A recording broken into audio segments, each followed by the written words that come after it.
and not live. Going live, and now we are officially live, or so it says.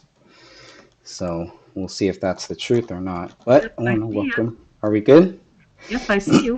Okay, Yes, sir. We're live. we're live. YouTube stream is up. Haven't done this in a while, and boy, we have a lot of people here. We got William, we got Catherine, Sophia, Jamie, and Ross is also here too. Awesome. And we may even get Mr. Eric Spitfire on here at some point. So that's really cool.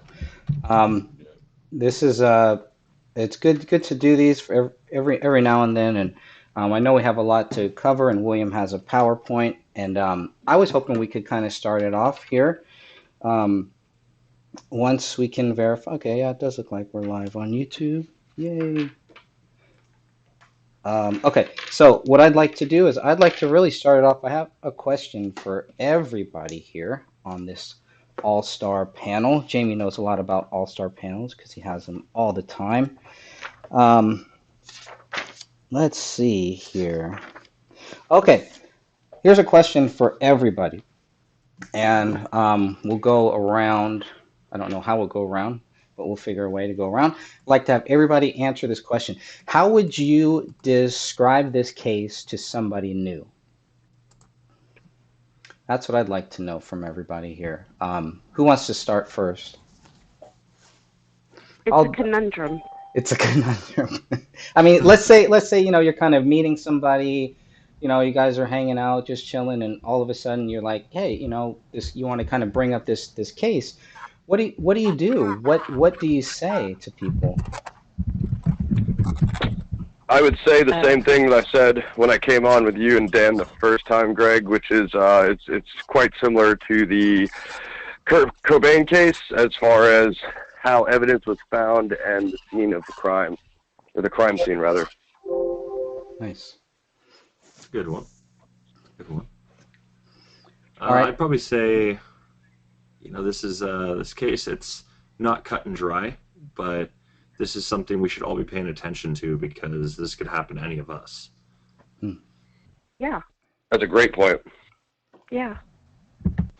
I think if you're going to speak to somebody new, like for this case, trying to keep it as basic as possible because there's so much that's involved in this. There's no answer to this question. If we can show them snippets of what David Crowley was doing, that he was trying to produce a movie and saying that the new revolution would never been televised. We can show them that and then take the next step forward further by saying, okay, at once upon a time, 3 members of one family got killed. Here's the proof, here's the evidence, and let's go from there. But there's a lot more to it. It's a journey. Where can you start? I'll just say, just give them just the snippet of what David Crowley was trying to do, try to expose New World Order, and obviously combine that with what's going on with today's society as well, because he did, hindsight, predict what was coming. Good point. Sophia, what are your thoughts? I agree with keeping it as simple as possible because there's so many different rabbit holes with this case. And I don't know what else. Just keeping it as simple as possible. And that means normally I just don't bring it up in right. conversation because it's so complicated. Yeah. So do you keep it simple? Keep it to just like hey, they found him, and what they the little strange things about it. That he's a soldier. Is that really relevant? That he's a soldier, a filmmaker, his 2012 trailer, some of those basic things like that. And then I start referring people to like the documents in the group because you need to read those to really understand the case. watching the documentary does not help you with this case. Mm-mm. Yeah. So you just throw out everything that you saw in that thing and just go straight to the document and start looking at that. And that's what I try to tell people. It's like, just forget everything you saw in that documentary you were lied to and read the documents, because that tells a different story. Yeah, throw out everything in that thing for sure. For sure. Mm-hmm. Well, see, I'll still push 93 people in minutes. the documentary once I know that they're a critical thinker, because then they can go through this and actually break things down. Okay, well, this doesn't seem right. I went through my first time and I saw it. I was like, this isn't making any sense. This doesn't add up here. Go through the documents, and then you see it even more clear. So. Yeah, exactly. Or when somebody comes into the group and they're like, well, the documentary said this. And it's like, no. They're wrong. Right. The dog had food. There was food there. Mm-hmm. There's things like that. But, like you were saying. But like many people that've been looking into this case, only one thing that should be done. I don't know how we're going to do it. I don't know who's going to do it, but the case just needs to be reinvestigated from top to bottom. I mean, there had been some rumours about it could be going down that road again, but to get the doubt out of people's mind that somebody else could have done this or so forth. The whole investigation of this murder, I'm going to call it a murder anyway, it needs to be reinvestigated from top to bottom. Now, the only problem with that is that some of the scenes inside the house has been reconstructed since the event. So it's going to be a little bit harder to investigate properly and thoroughly the things that they didn't do properly. But we know this, law officials have always been corrupted inside their own police force. Yep. They don't do their job properly. They just want to brush over it like they can sweep it under the carpet. But we got photographs. We got police video. We got the 911 call. Yeah, I'm going to say about the 911 call too. We've got all this. We've got all this evidence. But now I really believe if it's still an open case, like it has been, they should re-investigate it, go through it all over again, to get the doubt out of people's mind and stop all this bickering and fighting of all these doubters as well. So, just redo it. But the question I want to ask is, has there definitely been a gag order on certain people that can't speak up? If so, well, yes. Well, I want to go back to what you were asking, Greg, and you wanted us all to answer, and how I always view this case and tell other people, if the sane believe half of what you see and none of what you hear was ever applicable, it applies to this case.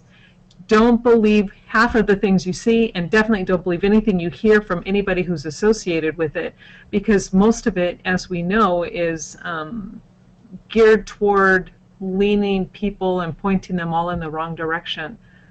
So. Absolutely agree on that one. How about Mr. Eric Spitfire Wilkinson? If you can hear us out there. How are you, my friend? Hey. Oh, good. Thanks for having me. Whoa. Coming through a little hot and heavy as usual. That's the Spitfire spitting through the microphone there. Great comments so far. My question's always been, that's a little better. Why has nobody picked up the ball and run with it in regards to this movie? And I think the answer is, it's kind of a rhetorical question, because what happened with David Crowley and his family scared the hell out of a lot of people. Mm-hmm. And nobody ever wants to touch a subject like this, especially the amount of truth that we were seeing in this movie. There's a reason why this happened. So I'm still crossing my fingers that somebody is going to be courageous enough to, and they have the resources, because it does take a lot of money to make a movie like that, pick up the ball and run with it. Yeah.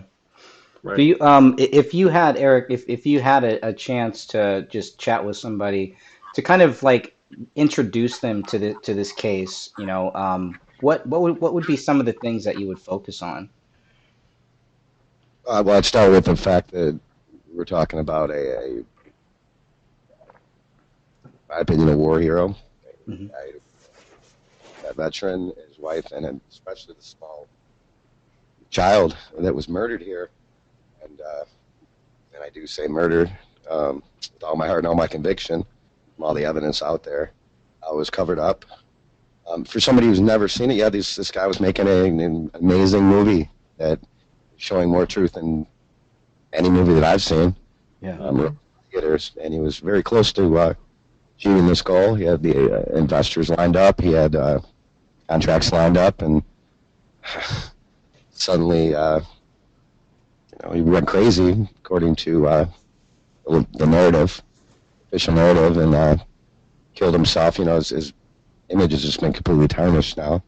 To those who want to believe the official narrative, even his friends were saying, going along with it, and there's something we have to look at here with this. Again, for people, I'm kind of getting off track because for people who haven't heard this, but he was about to make a movie that was going to blow people's minds. The truth of it, the surveillance part of it, and what's coming and what we're seeing right now was in his script, a lot of it, including this pandemic. And so if people are wanting to look in this further and see what's going on, I definitely recommend getting Greg Fernandez's book, The Gray Stage. It lays it out spectacularly, what we saw here in that book. And just go to YouTube, look up Gray State, watch the trailer. That pretty much tells you the whole story of what he was going to put out. And I'm wondering if anybody on the panel has seen a movie that's even come close to the truth this was going to expose. That's a great There's question. a few movies out there like mainstream that they were exposing quite a bit. I mean, there's Eyes Wide Shut that also exposed some stuff that was going on. Well, that's still going on. Sure, a lot of symbolism in that movie, certainly. But I mean, David was just putting it right there in your face. Oh yeah, he was very blunt with it. While Kubrick was just like, okay, well, we'll use the symbolism. We'll go and give off some scenarios here, but we're not going to give off the whole thing. So I get what you're saying, though. Right, for sure. There's still a movie I want to see called Captive State. I don't know how relevant it is or how similar it is to this whole David Crowley thing. It seems like it's really not, but I'm just curious about it. That name, I was looking up last night some of the names. Like, why would David name this Gray State? What did he really mean? It's a common question I get all the time about, what did David mean? Like, why is this called Gray State? What is the Gray State? What does David Crowley consider the Gray State? And I love that title because the more I think about it, the more he kind of keeps it open for all of us to kind of make our own interpretation of what we think the Gray State is. Instead of, we could say, to me, it's like it's not black and white. It's a police state, but it's like I don't know. It's somewhere in the middle where it's like you have good cops, you have bad cops, you have good soldiers, you have bad soldiers. You have this like everything is just thrown into this state, and then all this chaos happens, all this criminal corruption on top of criminal corruption in a post-pandemic type world is really what it seems like too. And just things just get nuts. Both scripts that I've read of David's, it's just like everything is completely. It starts out in chaos. The 2013 maybe a little bit more, but they both really start out in this chaotic world where something has happened, some type of false flag thing has happened that has triggered the whole world to kind of, or at least the USA to go into this quote unquote gray state. And it kind of seems like anyone could look at what's happening in their country right now, and you may be living in a version of the gray state. It's pretty trippy. And it's interesting because I see it the exact opposite. I look at the title and read the script, and I think of the term of gray state like you think of a gray man or being a gray rock. That's somebody that, and something that just kind of blends in. So the constant changes here and there just blended in and just kind of went with the flow, and nobody really paid attention to it, because you don't pay attention to a gray rock, you don't pay attention to the gray man. And then the result of allowing that gray state to occur, and then the movie then shows the result of allowing a gray state to be. That's how I saw it. That's pretty interesting.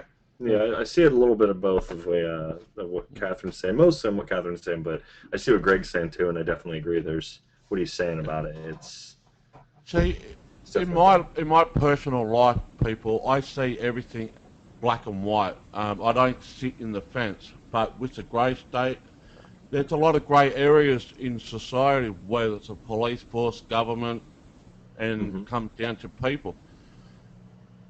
But there's more to it than that. We know there's corruption. We know there's going to be turmoil. We just didn't know it yet back in 2013. But if you go a year before the Grey State or David Crowley, there was a little preview, a 12-minute preview from the London 20 Olympic Games, the opening ceremony. That was on a global stage, and they were demonstrating what was about to come. Ooh. Now, when it comes to the Grey State, it even went a little bit further. Like, David was showing the people that, hey, you are going to have microchips. You are going to be programmed. You only have, food stamps to get your food. But you have to go through this different maze, or whatever you want to call it, to survive. And this is what it was all about. It was about survival. Imagine if the world was turned upside down. There's chaos everywhere. It was about a battle of survival. And we are facing that in today's society, that we need to survive. Food is running low. Fuel is running down. Or most importantly, the fuel prices are going through the roof. We're facing this. And David was trying to expose that before the event actually even happened. Whether you want to call this a fictional story or semi-non-fictional story, well, we can now say it's non-fiction. If you want to look back at that little movie preview that he was doing, right, even though it's a little bit more into it, but if you want to say that, you can say now, looking in hindsight in 2022, it's non-fictional. The ship has sailed now. So if people are still sitting on the fence with the quote-unquote pandemic now, well, you have complied. I think that sitting on the fence grey area, trying to figure out just to get along, yeah, it's a different thing in my books. I'm not a bench warmer. That's just me. That's just me. Yeah, you don't seem like a bench warmer for sure. And that's what this world needs. We have enough bench warmers, I think, here. So yeah, that's all. It's always good to have you guys on. I just looked up what is the gray state, and first some propaganda came up, but then I don't know what this means. It says gray state or gray state, dying, as in DYE, or a fabric or a material not yet dyed. So something to do with like color, dyeing, a fabric, dyeing. That's just weird. Anyways, way off. He very well could have used it something like I don't know. Go ahead. Look at the Webster dictionary for what gray means, because it not only says like neutral colors or something that's in between a color, but then they're talking about gloomy, dull, and stuff like that. Sorry to cut you off, but you're on a good topic. But black and white is not a color; it's a shade. And same as grey, it's a shade. It's not actually a color. It's in between the black and the white. So, yeah, I do see things black and white, but there's no right or wrong when I look at that. You know, I look at both sides of the narrative. What's the good side? What's the bad side? But there's something I want to bring up too. I mean, it's not just a grey state. I mean, I know there's shades of grey as well. That other movie, but I'm not talking about that. I'm not talking about. But you get what I'm saying? Yeah. Black, white, grey. It's not a color. It's all a shade. That's weird. I always thought it was a color. I'm gonna No, go black back and white to are my. not colors. I'm going back to my teacher, and I'm gonna tell them they really messed me See, and up. that's what's frustrating is because the dictionary is saying the color gray, the color black, the color white, Yeah. but they're not really colors. Yeah, they're not What's colors. You learn that in art school. what's So up with Jamie's that? right. But you know, here's the thing though with David. It's like whenever he did something, how I see him is he does everything in layers. And it's the same thing with this title. You know, there are so many different ways you can interpret what a gray state means, and you would probably be right with every single one because every aspect is covered in the script. It's just amazing. Right. Yeah, I can't disagree with that. That's for sure. I equated gray state with another state, which goes perfectly by the definition, police state. Police What state. exactly is a police state? Yeah. And this is where government institutions exercise an extreme level of control over civil liberties and society, which is what we're seeing right now. There's typical little no distinction between the law and the exercise of political power by the executive, and the deployment of internal security and police forces play a heightened role in governance. A police state is a characteristic of authoritarian, totalitarianism, and illiberal regimes, contrary to liberal democratic regimes. And that's a gray state in a nutshell. Yeah. Is a police state. That's kind of what I always thought. Maybe that's what David meant. And I think looking at his trailer, his 2012 trailer, that's kind of what I thought. And reading the script too, it kind of falls in line with that whole police state thing. But it seems like there was, you know, there's people on both sides. I guess is kind of what I found. A lot of like ex-soldiers are some of the patriots, or some of um, the with the protagonists in his scripts. It felt like, you know, and there was a lot of that. The main character in the 2014 script he works for the cop. He is a cop when this whole thing happens, and then he gets framed. So it's pretty interesting. Just that name. But yeah, I always kind of associated it with police state and the police state movies, and the research, you know, back then was like, and here we kind of are, because I never thought they'd be knocking down doors in this country, in any country, kicking down doors, even though they were doing it at the time. David was doing it. All of our soldiers were over there fighting two fake wars, two really, you know, corrupt wars, and knocking down doors, taking people's guns, only letting them have one gun, finding caches of guns in their backyard, shooting people, and just all this craziness here. And I don't know. I always thought that it would never come here, that we would never get to that point. I mean, nobody's knocking down my door now, but that doesn't mean it's not going to happen. Version, right? Real quick, that's the extreme version, which, you know, it's almost like Jamie's telling us, hold my beer. What's going on in Australia? One more thing on this here, the inhabitants of police state may experience restrictions on their ability to express or communicate political ideas. Again, what we're seeing on social media, what we're seeing on YouTube with the purge of all these great alternative media voices, exactly what a police state would be. Right.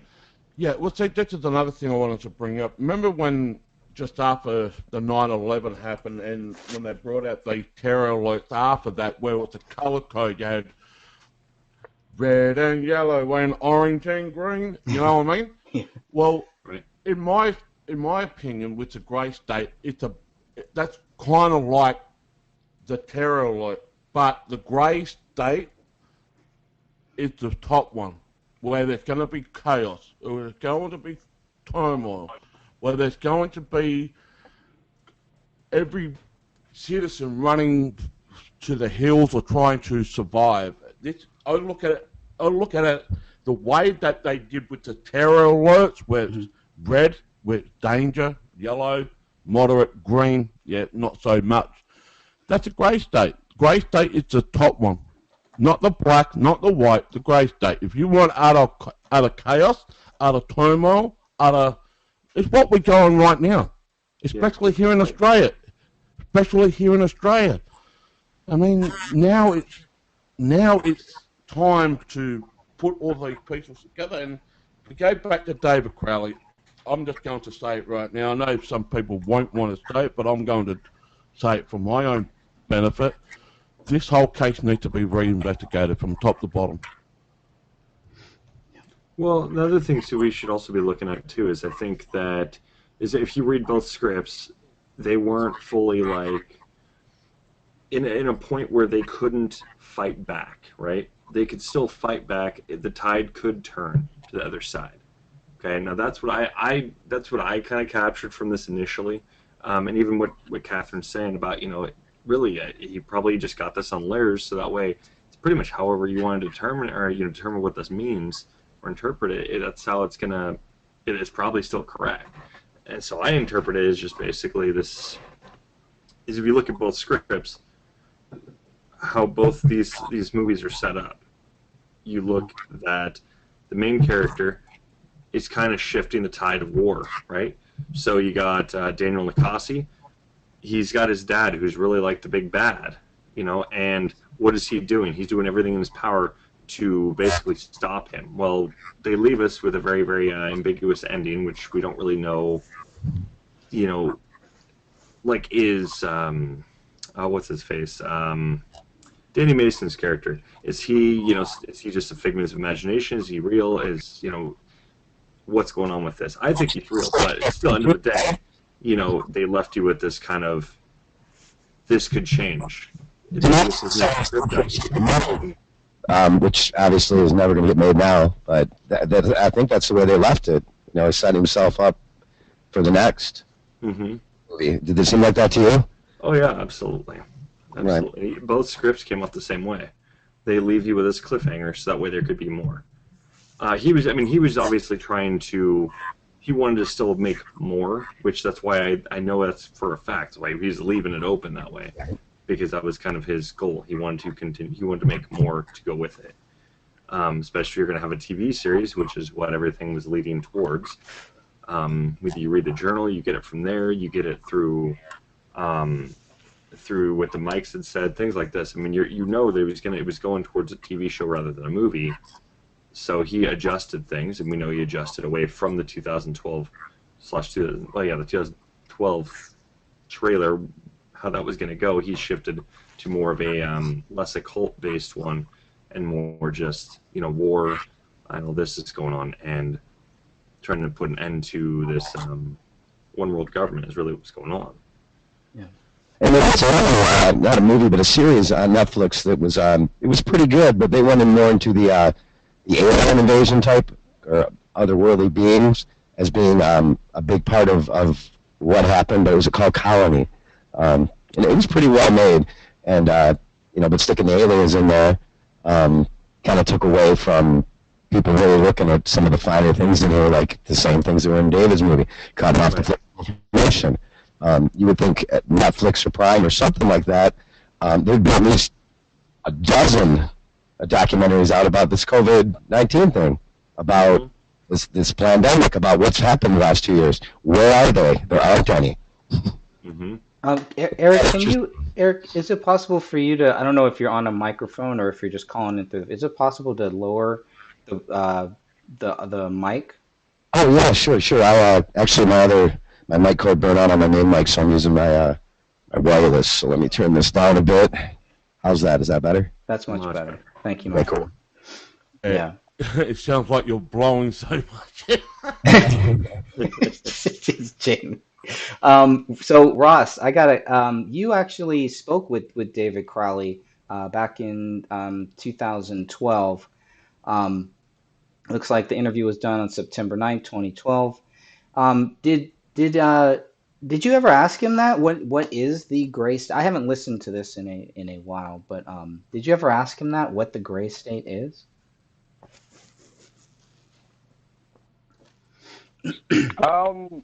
Yeah, again, like I said, it's been a while since I listened to that interview myself. I think we did cover it in the interview, and basically what we came out is, it was kind of that backdrop of. I think all these, these other people before me did a pretty good job of describing it. With the terrorist threat level and the police state and whatnot. But yeah, it's just essentially, it makes sense, I think, to call it the Gray State universe, and it's just essentially, the world where that narrative or story takes place, which is the culmination of the coming fall of the government with the militant police state, I guess. Mm-hmm. Pretty much what you see in the trailer. Okay. Yeah, and I'm going to put that in the chat room. I'll put the link to that if anybody wants to go and check that out. It's really good. It's worth listening to.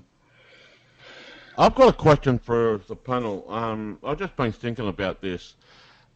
It's a community back at Clark County, around the area where the Crowley family was murdered. Have they been still talking about the case? I mean, I know here in Australia, when we have a specific case, especially like the Beaumont children here in Australia, the children hasn't been found for over, come up to 60 years. Wow. Almost.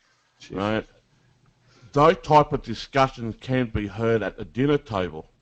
Like the body in the barrel murders here in South Australia, where the people were cutting up people's body and putting them into a barrel and dumping them in an old bank vault. I mean, those type of discussions can be still heard today at a dinner table. Wait, hold up. And they were dumping them in a bank vault? Yeah, there was an old bank vault called up at Snowtown. This is what if you go on YouTube and look at Snowtown murders, and it's called The Bodies in the Barrel, and they had these plastic drums, and they were just putting them into barrels with some sulfuric acid, and they were putting into a bank vault. It's old. It wasn't currently an active open bank, right? Yeah, it was an old bank vault. What the murderers did, they bought this old bank, right? It was empty, right? So they bought this bank. Now, they were telling people that the bad smell that you can smell at the back of the vehicle was dead kangaroo, right? They weren't kangaroo, they were human flesh that were put into a plastic drum with sulfuric acid. But this is what I'm saying. Those type of conversations here in Adelaide and some parts around Australia can be still talked about at the dinner table. I'm just trying to translate that back to David Crowley. Are these type of conversations that we're having still happening in the community of Clark County at the dinner table? Yeah, good question. Yeah, that is a great question. We can only we can only speculate on that, I guess, right? But I know every time that somebody sells a house, where these crimes happen, they have to kind of tell people, I guess, right? They have to let them know, hey, there was a. I don't know. Actually, I don't know if they have to do that unless it's specifically with David's house. Each state is probably different. But I mean, the people that actually witnessed it, the people that saw the bodies, and the people that have heard about it, living there. Like, I know if something like that happened where I live, I'm sure we'd still be talking about it. We'd still be, talking about, especially the strange, all of the strange things that are tied to this case. Now, maybe people don't want to focus on that, and they just, oh, this guy was crazy and he killed his family. So for the neighbors, I can totally see why they would not want to venture down this big rabbit hole that all of us have kind of gone down, because it's a pretty scary thought when you think about that, and when you think about the fact that there could still be a killer out there, and they may still be there, or killers. You never know, But that's a really good thought. I'd be curious to hear if there's any neighbors or any friends that are listening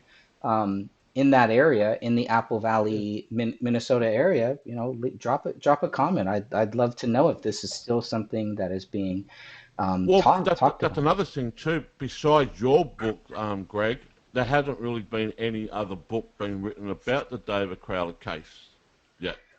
No, and to answer Greg's question real quick about in most states they do require. Oh, they do. If there was a violent death that occurred, not all, but most do.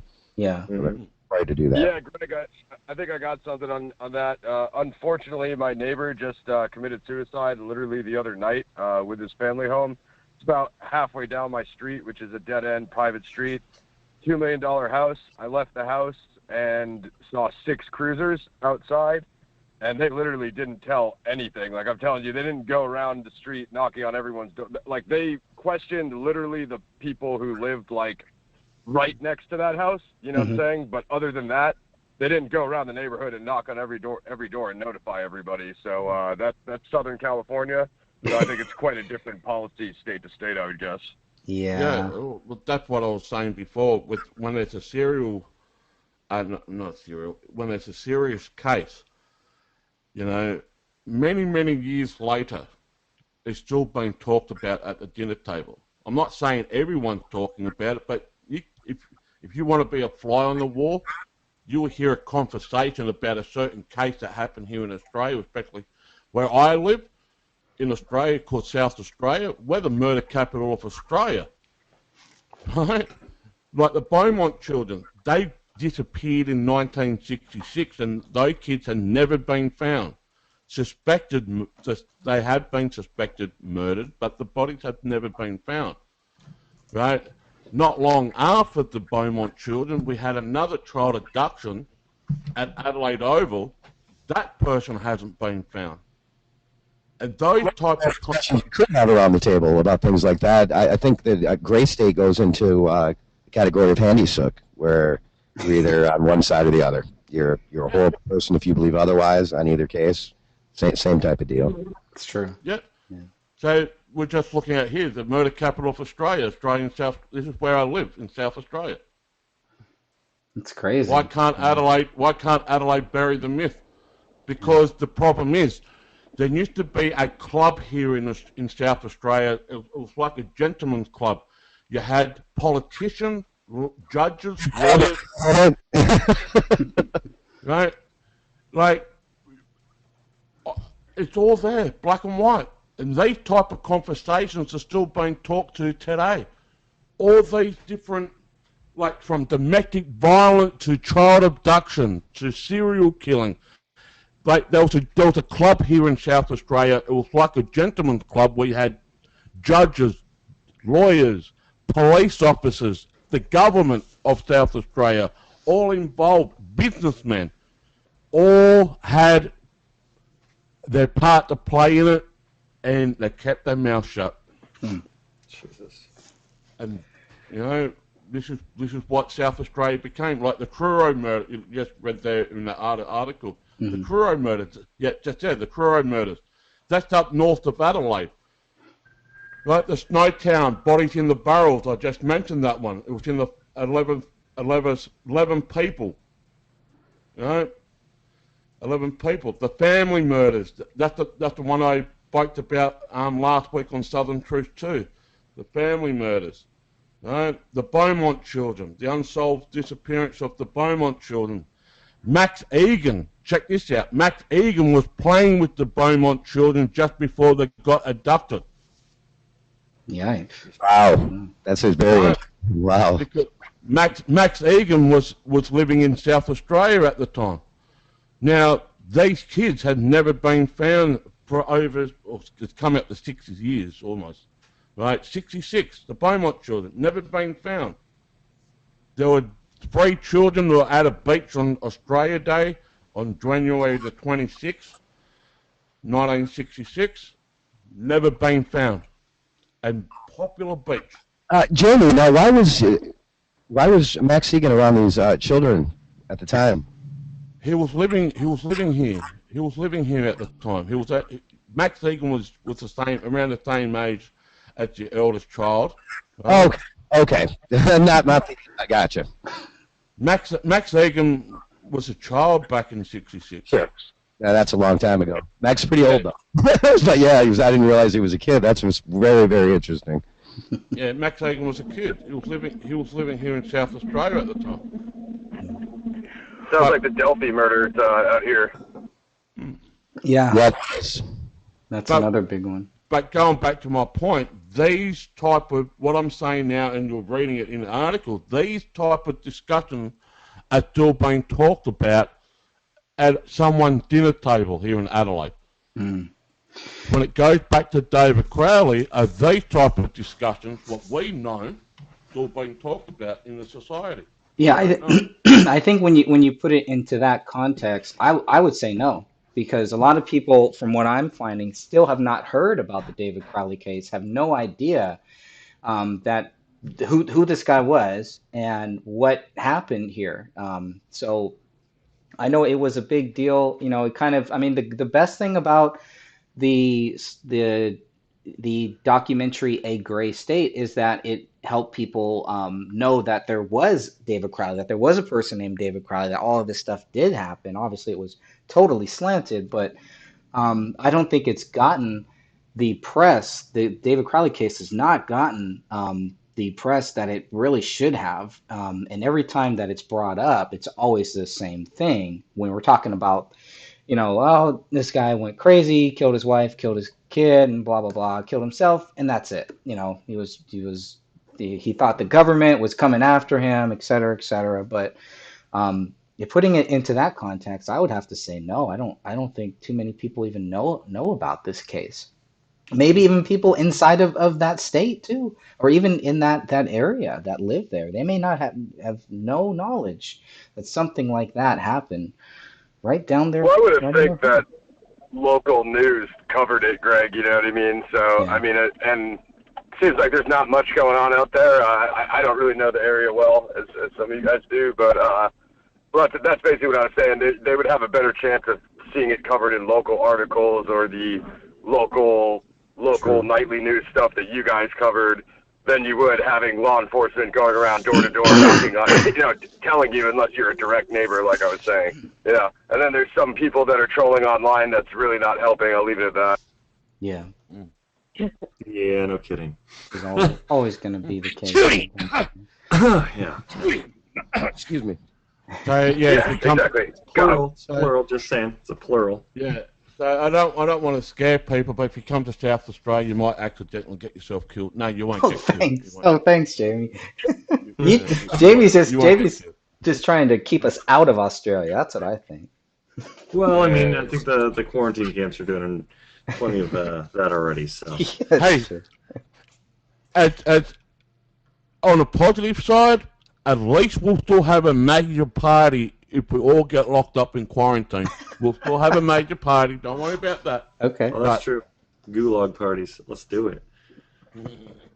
Always looking at the positive side. I love that. Um, let's see. So I think maybe we'll go through some of this PowerPoint here. Maybe Eric, maybe if you could turn your mic next time just a little bit lower, I think that will. Oh, is it still okay? It's still loud. It's still a little high. It's not as high, but How's I that? think we're getting Is that better right there? That sounds better. Is it too loud though still? No, that's Oh, it actually really sounds great good, I now. think. Yeah. Okay. And what the heck's going on with this slideshow? Why is it showing that? Or why is it showing the next slide? Oh, I hate PowerPoint sometimes. Right? Such a nightmare. Why is it showing that taskbar? Don't show that. Don't show that. I don't know why it's showing the side thing over here. That's going to drive me crazy. I can get this. See all slides. Of course, that never happens. It's so odd. Why is it doing that?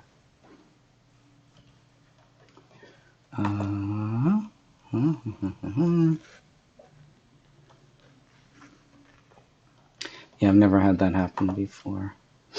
Maybe there's something on the side there. Anyways, may just have to go with it, but in the beginning.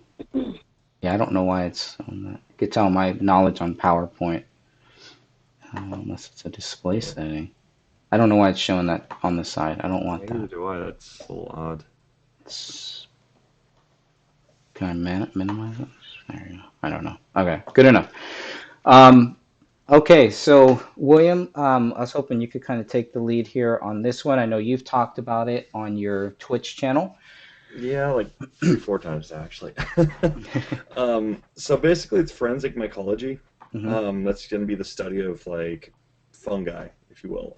You got molds that can be included in that as well. And the thing is, it was brought up through the autopsy. You can see directly in there, it talks about mold being on 2 of the bodies, not the third one. Mold. We already know the Kamel, whoever, I think it was Bruce something. He was the medical examiner on that one, on Kamel's body, and so he ended up doing the data and the whole autopsy report quite a bit different than David and Renia's. So we know that that could play a factor in it. But as far as we know, there was mold with David and Renia's bodies.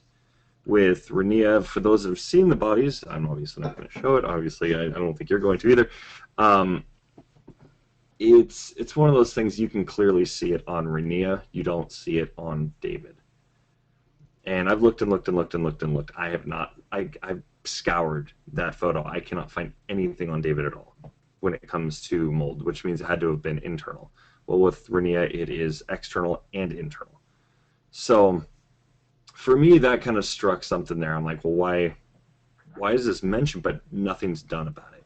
So I started doing some digging, and I found several different reports showing that, yeah, it's not going to give you the exact time necessarily. It can give you relatively close to it, at least, a time of death.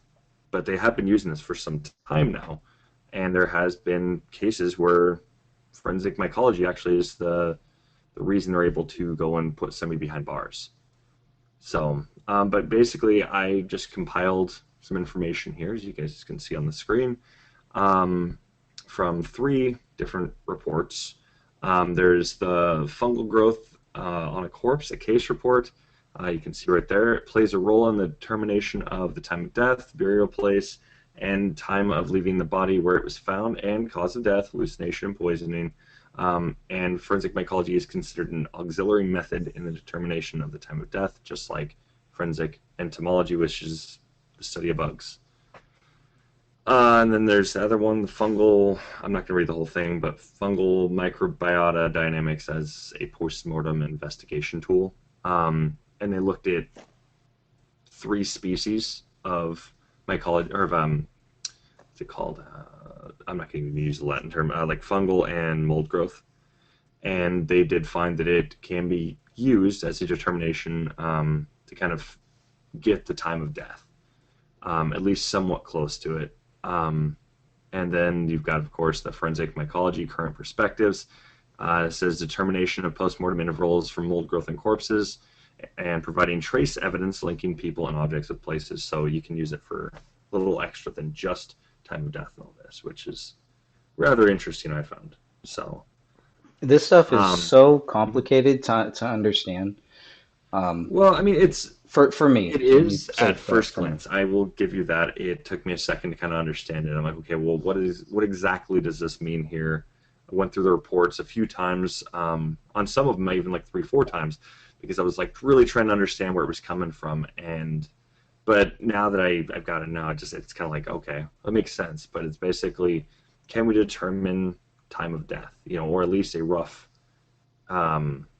estimate, if you will, better than just kind of like, okay, this body is here, we can assume based on this, A, B, and C here, this is what this just adds to the equation to further bring that time down. But this is going to be more accurate, especially after the body's been sitting there for a second. It's going to take time for mold growth, and there's a lot of factors that can adjust it too. I know Catherine and I talked about it before the stream, that there's some factors like you could have health conditions that could cause it. You could have, pre-mold growth or some kind of fungal growth on the body. There's a lot of things that can alter these things, but yeah, it's one of those things that the police do use this. Crime scene investigators actually do use this. really useful, and they did have a good amount of information on this after, well, even before the case even began, and they didn't use it, which I'm questioning why, because they do mention in the autopsy report, yet they do nothing about it. So, yeah. Should I move to the next slide? Yes. All right, slide number 2 here. So now we're looking at David Crowley's autopsy report and Ranya's autopsy. And this is where it mentions mold-like growth. Mold growth for David and then mold-like growth for Ranya, but none for Camille? Right, nothing at all there for Camille. When we see this, it does directly say postmortem mold growth for David, and I found it a little odd too because you can clearly see it on Renea's body, but you see postmortem mold-like growth. This is where I was having some issues with it because, I mean, you and I have talked about this when it came to the autopsy reports. There's a lot of things where they're kind of going back and forth on, whether it be with Camille where they say in there with the bullet wound, it was, in the very top when they start talking about trajectory, they say it was back to front. And then later on in that report, they say front to back. So it's like, well, what is it, guys? But this is one of those things that I'm kind of like trying to figure out, okay, what exactly does mold-like growth mean when we can visibly see it, though, and we can see on the outside. And even then, one of the reports I was using, I went and redacted the thing for streaming purposes, but they did include pictures, and I mean, those pictures they had reminded me of exactly what happened in that photo of the Crowleys, and we got to see Renia. A lot of it looked just like that, which was really, really striking to me. And now we're getting to see real-world examples here of other cases that, well, we're seeing the mold growth, and we're seeing that this is, they were able to determine all sorts of different things about this. How long the body had been there, where maybe this person had been prior to where they found the body.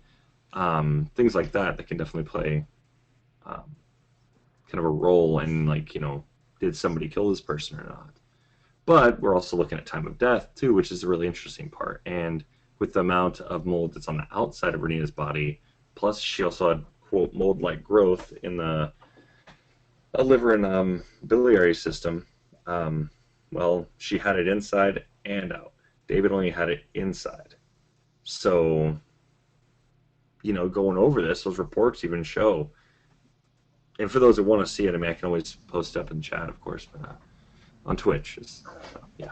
But you can see that those reports, they even talk about that. It's usually, you got, most of the cases they found, there's going to be the internal growth, because you got the decomposition going, and then, of course, it can go outward, and it generally does. But you've also got the ones where it does occur on the outside, which seems to be a little less frequent, but it does determine, what's determined on that is basically what caused the death.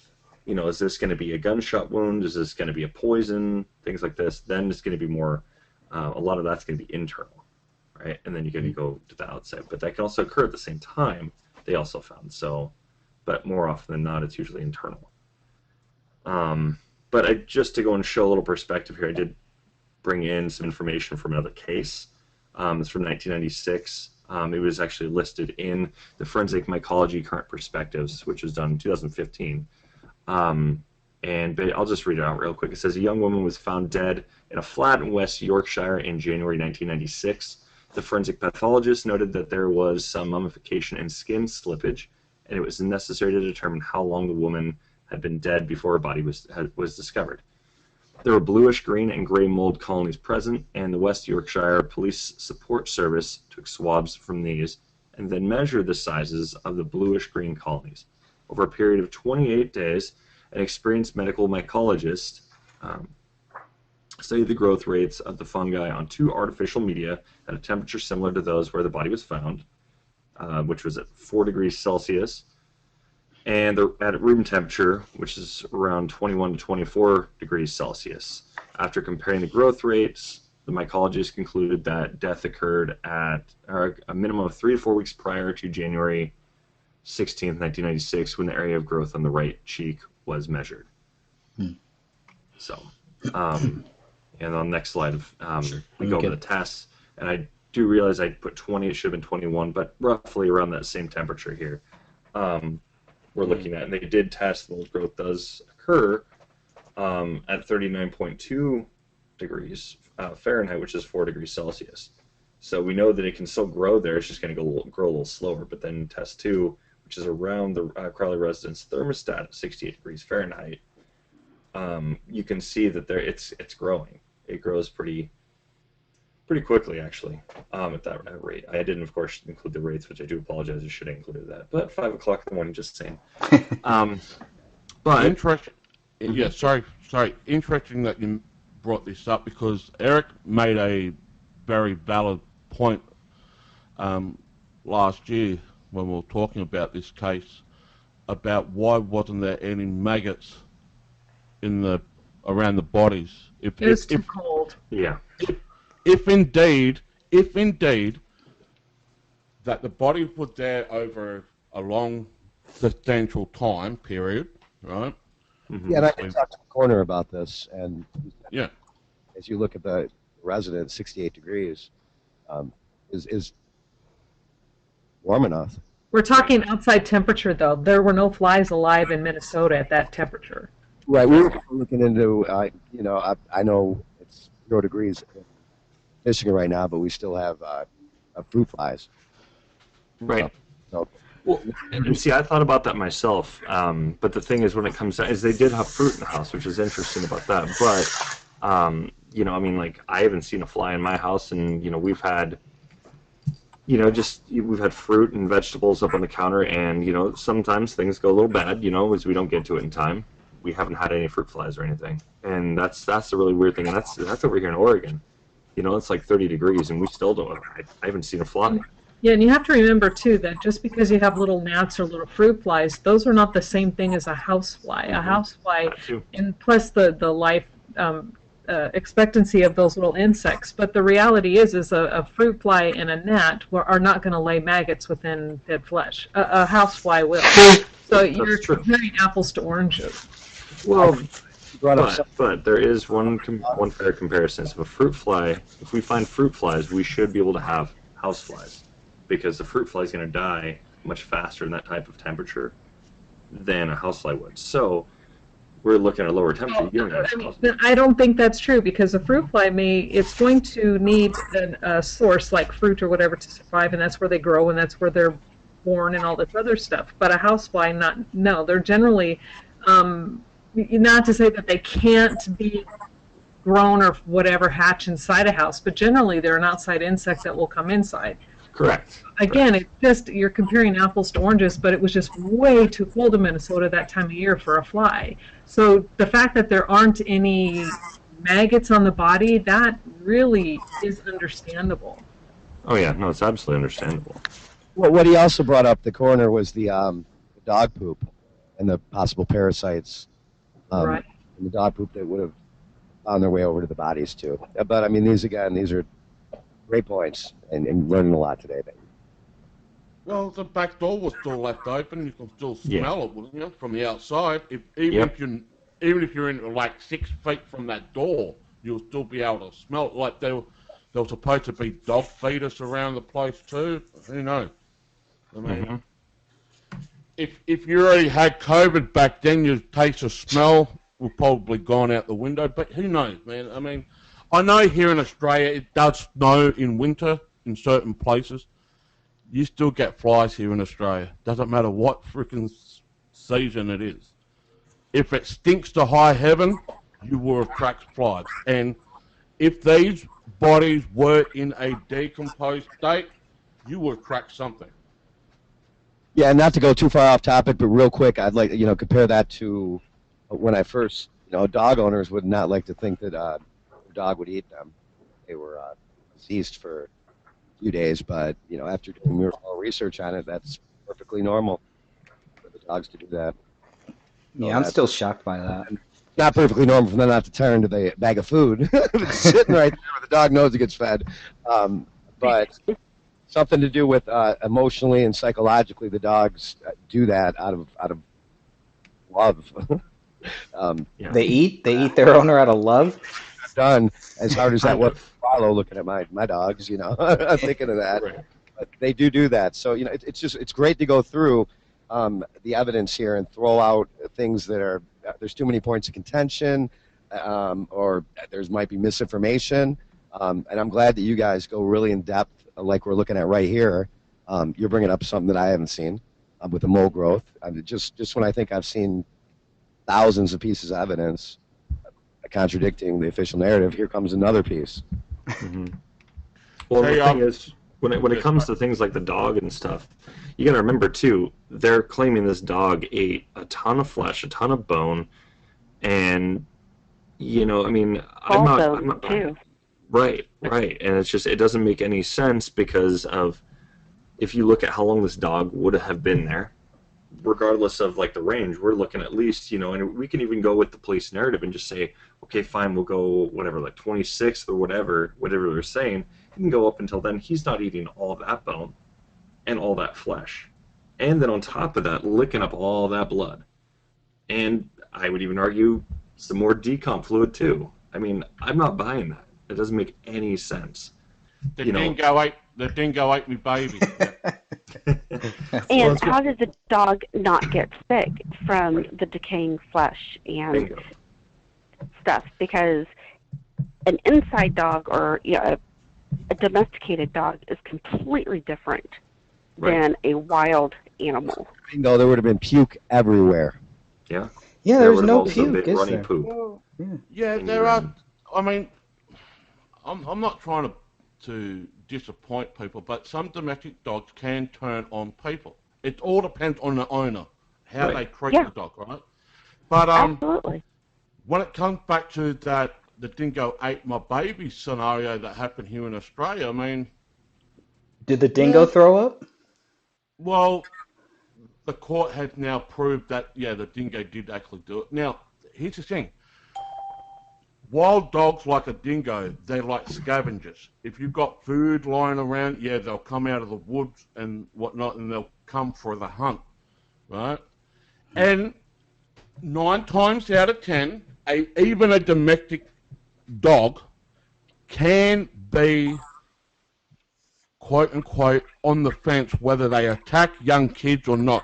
Sure, you're talking about ones that are alive though, where the research I found, they're dead. It's actually quite normal for a dog. Like, yeah, I mean, young kids has been attacked by domestic dogs all around Australia every single year. I'm not saying Parley, the dog, was a vicious animal, but like I said, it all comes back down to the owner, how they treat that dog, and it just goes to show that if right, let's just be conspiracy. No, I'm not a conspiracy theorist. I'm a spoiler alert. Let's say for hindsight, yeah, Parley did do what many others knuckleheads say that he did, right? That he did eat the body and whatnot. That's quite, after doing the research, that's quite normal. That means that it does love it, believe it or not. I mean, if the dog's hungry, yeah, they're going to look for a food source, but they don't necessarily go for a human, right? They go for that dog food that was up against the counter. But if the dog was mishandled in any shape or form before that, that's a possibility. I'm just saying, dogs do that. So if you talk about the dingo ate me babies, they can attack young kids. And remember, the baby was only a few months old when it got attacked. So, yeah. No, the research I did actually showed that it shows the dog is showing love by doing that. Regardless, the dog would have certainly torn into the bag of food also. Dog will eat anything. He eats his own poop. That's so. It would have gotten into that bag too. But yeah, it's actually, it sucked looking it up because again, looking at people who out there who have pups, you couldn't imagine that, but it's actually a form of love after the owners are deceased. I mean, for everything that the dog is credited with, find out, but it's true. Yeah. I would ask for everything that the dog is credited with eating. Is that enough for 3 weeks? Is that enough to last him for 3 weeks? No, see, that's the thing. Is I don't think it. Like I said, it doesn't add up. I mean, all the way. Like I get where we're coming from when it comes to, showing that affection, all this. But then you got to look at, okay, well, where did they test any of the poop? Did they see? And even then, we've talked to people too before that are they're dog owners. There are people they've got a lot of dogs, and they've also said when it comes down to it, you change their diet up, then all of a sudden now their poop changes. So it goes from being like just standard. That's really weird, but the standard turd to then you get like this runny diuretic mess. Oh yeah, but like eating bodies, right? Exactly, and there was no diuretic mess anywhere. Well, was Palo a inside dog more than an outside dog? I know. Okay, 3 bodies was in the lounge room floor. The door was left. The back door was left ajar by a couple of He was an inside dog, right? Right, inside dog. But according to the forensic photos, there was dog poop everywhere. So that tells me that Palo was more like an outside dog. Now, okay, if your dog is going to be locked up inside for 3 weeks and they need to do a dump, they're just going to find any place to dump, right? Mm-hmm. But was Palo more of an outside dog than an inside dog? That's a good question. I really don't know. Inside dog. I mean, I would definitely argue he's definitely more of an inside dog. Yeah, I think he just had to go. He didn't have a way out. He's not strong enough to go and move that the door open any further. He couldn't reach it in there to open it further. I know that. Look at how many outside photos I have, but did they have a fence? If they don't, then it was definitely an inside dog. Mm-hmm. They didn't have an enclosure for him. You won't leave the yard, but most places, if you have an outside dog, you're going to also have a fence. That's a good point. There's a chain link fence, I think, but I don't think it's all the way around the house, just certain parts. That's a great point. I think it's Judy's side, I want to say. It could be on the other side as well, but still, either way, end of the day, it wasn't. They didn't have an enclosed backyard. Okay, yeah, so it probably wasn't an outside dog. Interesting. Never thought about that. That's a great point. Well, another I have thing a question about the dog balls. Go for it. Yeah. So I'm just going to be real quick. The other thing that comes to my mind is if the dog was scared, which I presume it was, and that back door was left ajar open, and you get that breeze coming in, the dog will find any way to try and open that door. I mean, Palo could have been going for that door at any given moment and just put his paw. It was enough to open the door. Just slide it. I mean, again, being a dog owner, not to interrupt, but real quick, but I mean, we have an Australian Shepherd Border Collie, which is a very intelligent, and our dog has gone around and opened 3 doors if we leave them unlocked. Yeah. We'll open them, with the handle. So that's another good point right there. And that's a huge one too. That crack right there. That dog would have found a way out. Yeah. My schnauzers used to open everything. Like mini schnauzers will open the cage from the inside when it's locked. Mm-hmm. That's a heavy door, though, isn't it? It's a pretty heavy door, I think. I can barely open my back door. This dog. I thought the back door was on a slide. It is. Yeah, it is on a slide. So he could have just pressed his nose through there, wedged himself. Well, I can definitely our say dog does it all the time. That's even hard for me to even open. Well, your dog is pretty crazy, Sophia. That's why. Well, this is true too. Well, he's a mini Australian Shepherd, and like Eric was saying, they are so flippin' smart. Yeah, I guess because I don't own dogs, I don't really know anything about dogs. So when I look at my rear slider, I'm like, this is heavy though. I don't know how much there's weight, but I would think it would take a lot of weight. But again, that's just first glance. Nah. Looking at. Well, that's what I was trying to say. Is I have a slider on, over on my balcony, and I try to go and open that. I mean, that takes a lot of muscle just to even open it. I know there's no way in hell. I don't know a single dog that would probably be able to even open that. If a dog is that frightened, they will do anything trying to get out of that danger zone. Right. Right. I will agree with you on that one. Right. I mean, I know this firsthand. Shay and I, who's my fiance, we babysit her mother's dog once in a while. And when that dog gets scared, it will go straight to that back door and it will try and open that back door all the time. Yeah. And for Palo, it wouldn't have taken that much. Even if you had an inch, if the door was open by an inch, that's enough to get the front paw in the gap of the opening and just keep just whacking it to make it go open. If the dog is that frightened and it's scared, it will make that first move, and then once that door is fully open, Palo would have just bolted to the hills or whatever. I still think that would come down to condition of the door, though.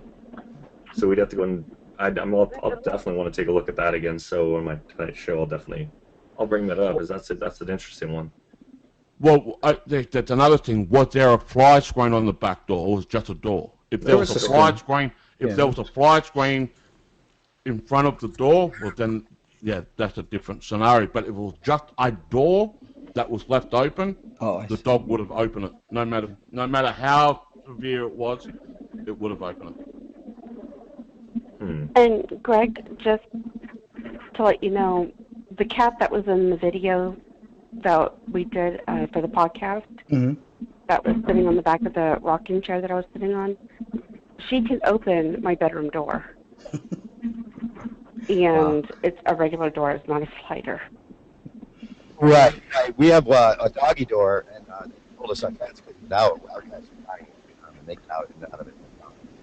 And they could go right through the screen if you really wanted to. Yeah. Open door. Ross, did you want to say something?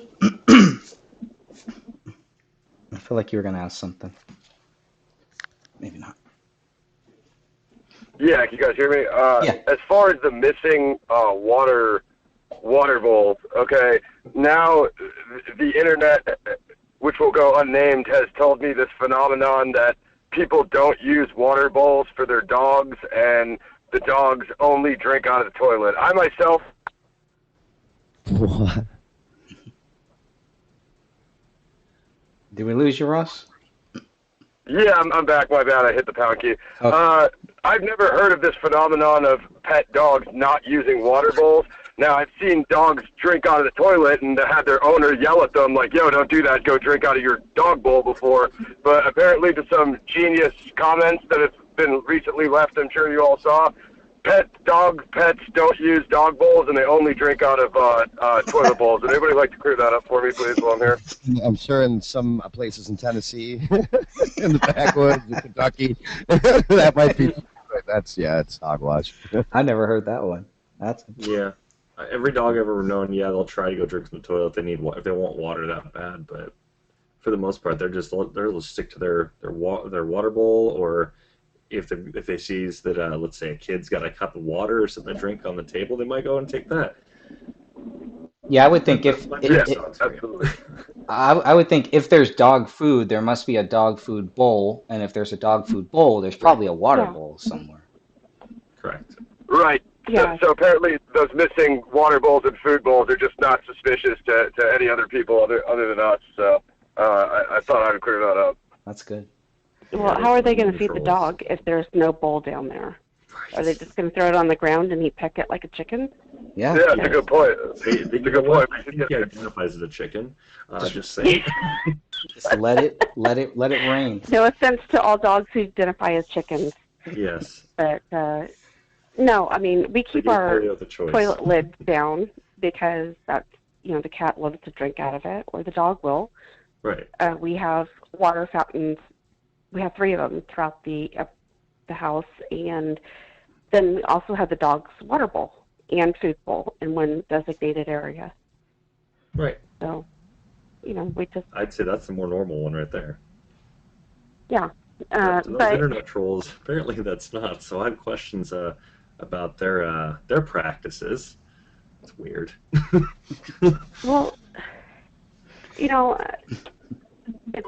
my sister has a thing outside but she has a backyard for her animals, and when she leaves her dogs outside, she has a faucet that has a drip on it. It Right. is purposely done that way so the dogs can go over there and have fresh water at all times. Right. But we don't see that inside the house. So, I don't know how they expected Paleo to drink water or anything. It'd be good to look back at some of the footage that was shot prior to their deaths and see if there's That's a good. Yeah, that's I a good think- point. as well. I think Yeah. that's going to be a project, yep. Yeah.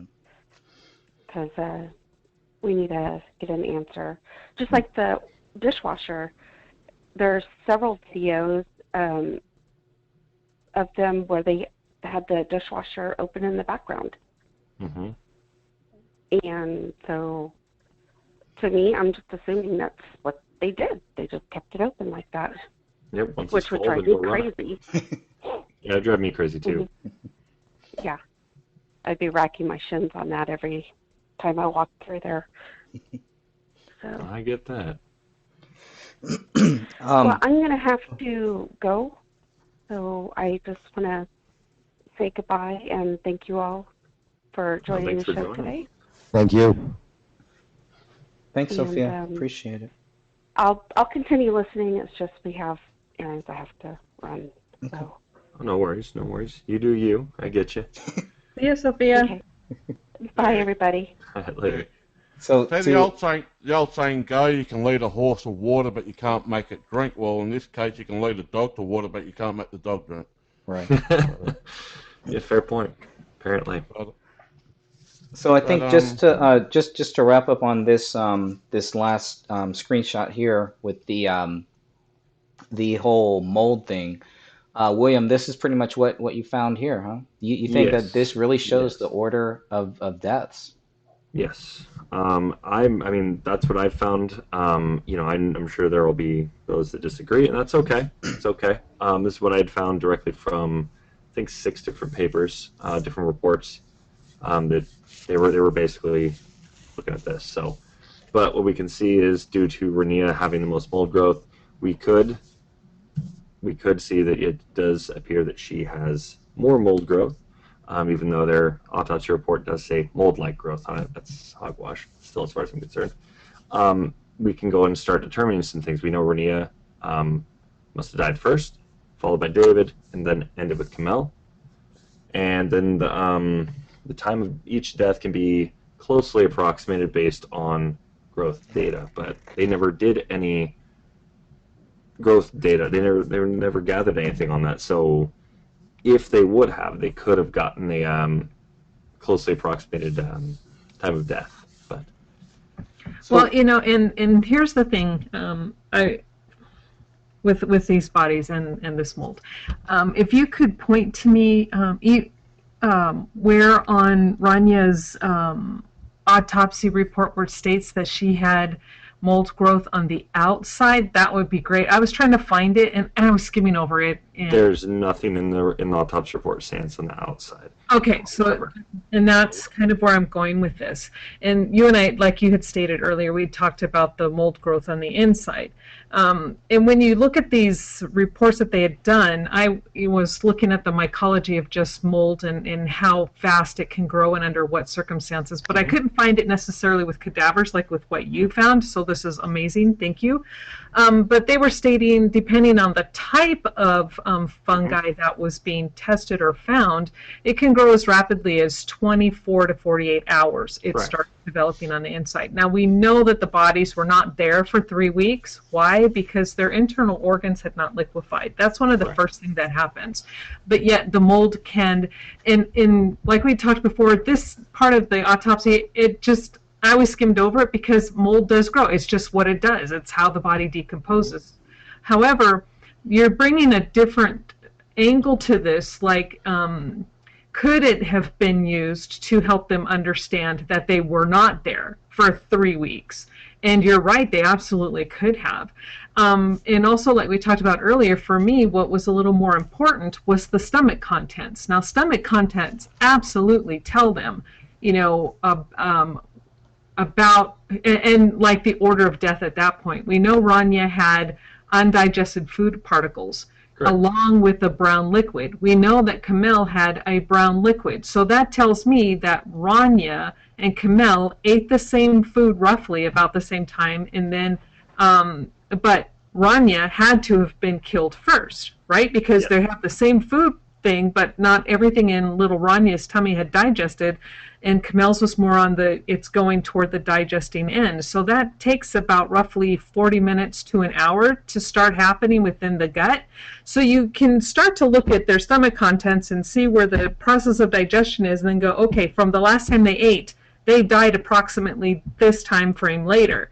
But yet David, not only did he not have any bile in his gallbladder and in his liver, but he was down from 160 something down to 128. That man had been starved.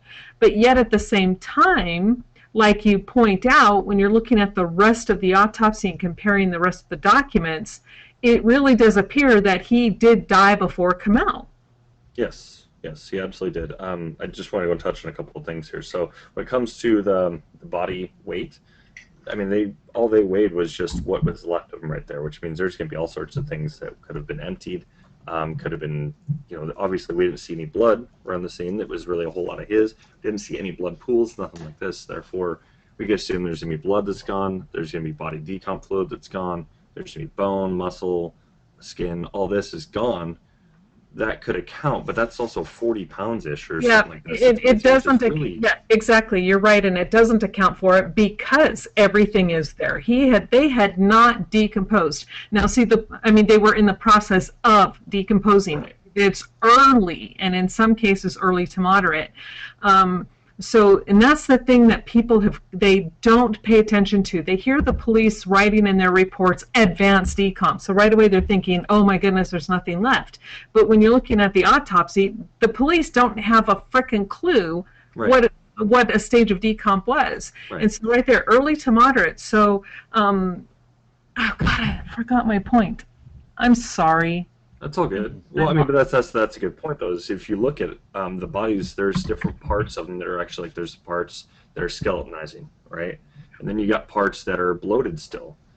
And no, if you're looking at the skeletonization aspect, true skeletonization only happens at that is the very last stage of decomp. Now, when you have mummification that occurs, like in the hand and stuff, it can look and start to appear like skeletonization, but you can't base their entire rate of decomp on that one factor. You have to look at the whole body. So we know that the hand is mummified, and we know that some of the bone may have started to go through, aka skeletonization, but you cannot at that point say, okay, his body's at advanced decomp. It's not, because you have to look at the rest of his body. I fully agree with you on that. That's why I just wanted to point that out. Is you have these parts that are going through different parts of not the full body going through this whole skeletonization, obviously, but we're seeing parts of it, and the reason being is just because of different times throughout that, right? So we got bloating that's happening at one point. That's basically the big part. It looks like they're in the bloating phase. Well, and that's just it. You're right. And here's the thing that I disagree with these autopsy reports, because on the one photo you clearly see where bloating has started to begin. It has not gotten to the point to where it's going to get when it comes to decomp. So it's only just starting again, and this is telling you the rate of decomp. They're about right there. There may be 4 to 5 days, 7 days in of death right here. This photo, they're not that long dead here. And David's barely beginning to bloat at all. So, and that generally happens around day 10 and after day 10. Well, no, before 7 to 10. I think day 7 to 10 is when the bloat begins. But, oh my God, I feel like a retard. I just totally lost my train of thought. Yeah, but not at all. I feel like I'm on an episode of Forensic Files. When on there presenting this case, I don't know, but you're killing it. Thanks for teaching me a lot. I'm learning a lot today. Who are you? And you can train of thought really easy staring at dead bodies. Well, I mean, I was in the medical field for a long time, and I had friends, and I've been to autopsies, and I've seen decomps in different stages, so I have a little bit better understanding than maybe the average person might, but nowhere near what a real true professional would. But yet I can see this. And but the fact that Like, I think where William was going is that David had a 40-pound weight loss between where he's talking in his journal just before the deaths to where he's weighed at the time of the autopsy. And there's a 40-pound difference. And the fact that, yes, he's missing blood, yes, he's missing some of his head or most of his head, but that definitely does not account for the 40 pounds missing. So what happened to that man prior to his death? Right.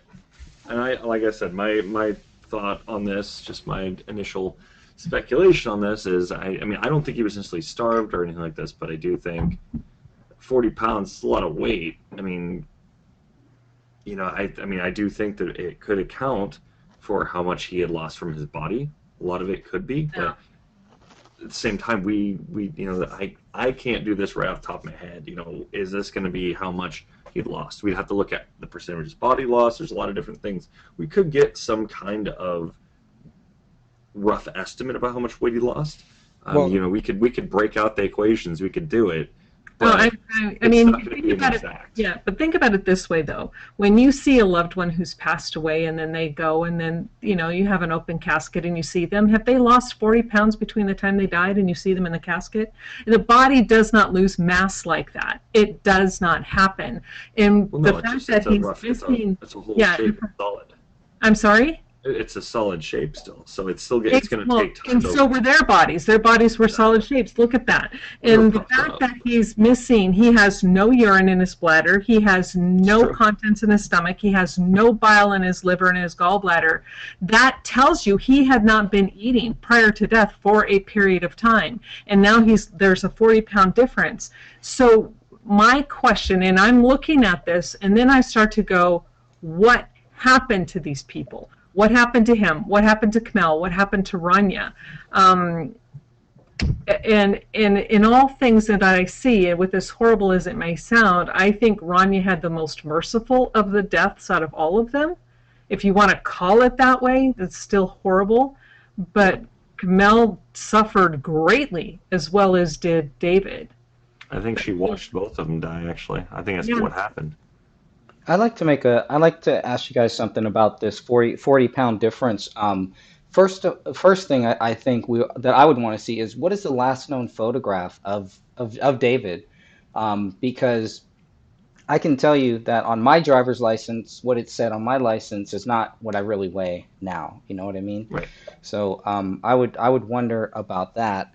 How much did he really weigh in December of 2014, and was it I don't think we'll ever know, really, but nobody who saw David ever made any well, I guess, you know, there were two people that said that he had lost a lot of weight, and they would probably need that. They would need to believe that in order to believe what we're reading here, right? So that way it wouldn't be such a big 40-pound difference. Okay, but you have to take the whole thing into your view. Now we go by his journal, and I wish I could remember, but I know it was like kind of toward the end where David writes he had finally, I'm quoting him, finally got down to 168. He was super excited. He got down to, because he'd been working out, eating healthy, and he's doing all this great stuff. Now, to imagine a 40-pound, how tall was he? 5'9", 5'10", 5'11"? How tall was he? Almost 6 feet. I think 5'11". Okay, so that's a pretty good-sized man. Now, imagine him at 128 pounds. He would be virtually a skeleton, super skinny and unhealthy. So that is not the David we see. And again, you got to it's a massive weight loss. That's not something little. And yes, our driver's licenses, let's face it, may say, oh yeah, I was 140 when you're actually 155 now. That type of thing going on. However, to look at, if there's one of you guys right now that's close to David's height, and whatever your weight is, imagine you down to 128. That is beyond anorexic. That's like walking skin and bones. Right. I'm just playing a devil advocate. Could it be possible that the bodies that they found is not actually theirs, it's somebody else? We'd have to Look I mean, at how if how are you the don't have bodies their identified? bodies, Go ahead, Eric. do we? See, Sorry. I don't believe so. I think those are definitely their bodies. I'm saying they are. I'm saying they are them, but just a little bit of doubt in the people's mind. I mean, okay, so how quickly did David supposedly lose 40 pounds? Yeah, and that's just it. We don't know. There's really, I mean, if you think about it, how is that truly possible in the scheme of things? In reality, how would one lose 40 pounds quickly? In 6 months, because as you guys know, I'm on a shorter time. in 6 months. I've been on a diet, right? Well, 7 months now. I've been on a diet now. Yeah, I'm around the same height as David Crowley. I lost about 60 pounds in 6 months. Right? 60 pounds in 6 months. Now, 40 pounds depends what type of diet David was. He can probably lose that in half the time that I lost 60 pounds.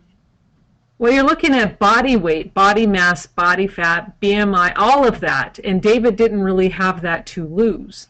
Now, yeah. What I'm doing, and mine's not actually fat. Mine is just like the solid muscle, right? No, I'm saying I'm not talking about you in general. I'm talking about you personally. I'm talking about in general terms. When you're looking at, if you're going to do a massive weight loss like that, you have to have that body mass to lose. Otherwise, you're not losing. Well, it's not like David Crowley was trying to go up boxing or UFC, because when they train, when the UFC fighters, they cut weight on a rapid scale. Mm-hmm. David wasn't. In that level, make Adam Enza look like a bodybuilder.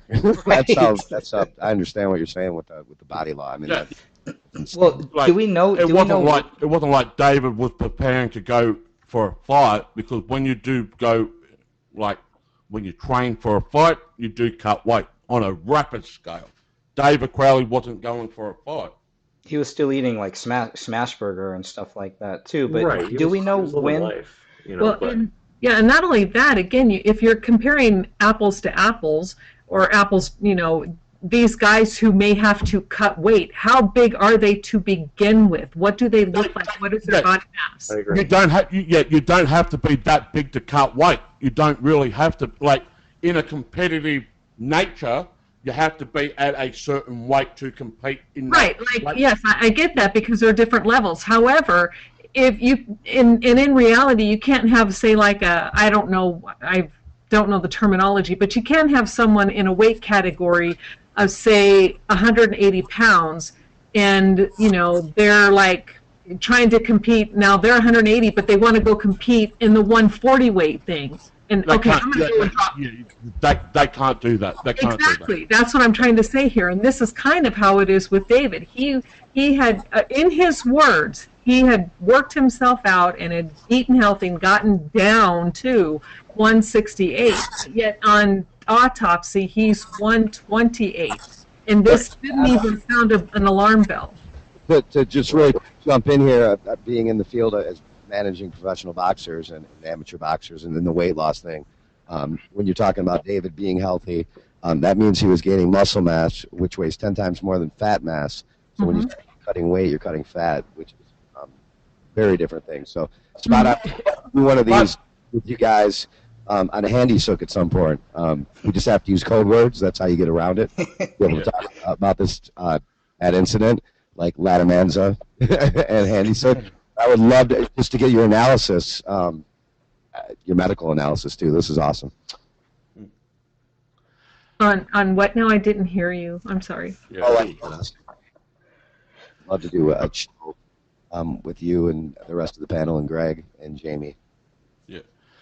But Catherine, just because Catherine analyzing this from a with a background, which makes it credible. I would love to do it. I'm just about any type of false flags, hoax, whatever it may be with you. It'd be awesome.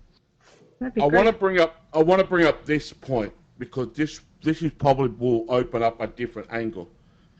Now, I know if you're a healthy man, like I was back in 2000, before I went into rehab for drugs, you do lose that amount of weight when you are impacted on drugs. Now, the drugs that I'm talking about is crystal meth, ice, speed, and that, because you don't eat, right? Those are what you call uppers. When you're on an upper, you don't want to eat anything. You just want to drink to keep that rush keep going, right? I know this firsthand because I was taking drugs back in 2000 like a champion, right? You don't want to eat. When you're on an upper, you do not, and you lose a truckload of weight. And you're not even doing push-ups. You're not even doing any of that. You're just not eating, and all you are taking into your body is drugs. Now, I'm not saying David did this because it's not in his report, right? But to lose that amount of weight in a short period of time, you have to be a full-blind junkie. Well, and there's legal drugs, like the ones you're talking about too.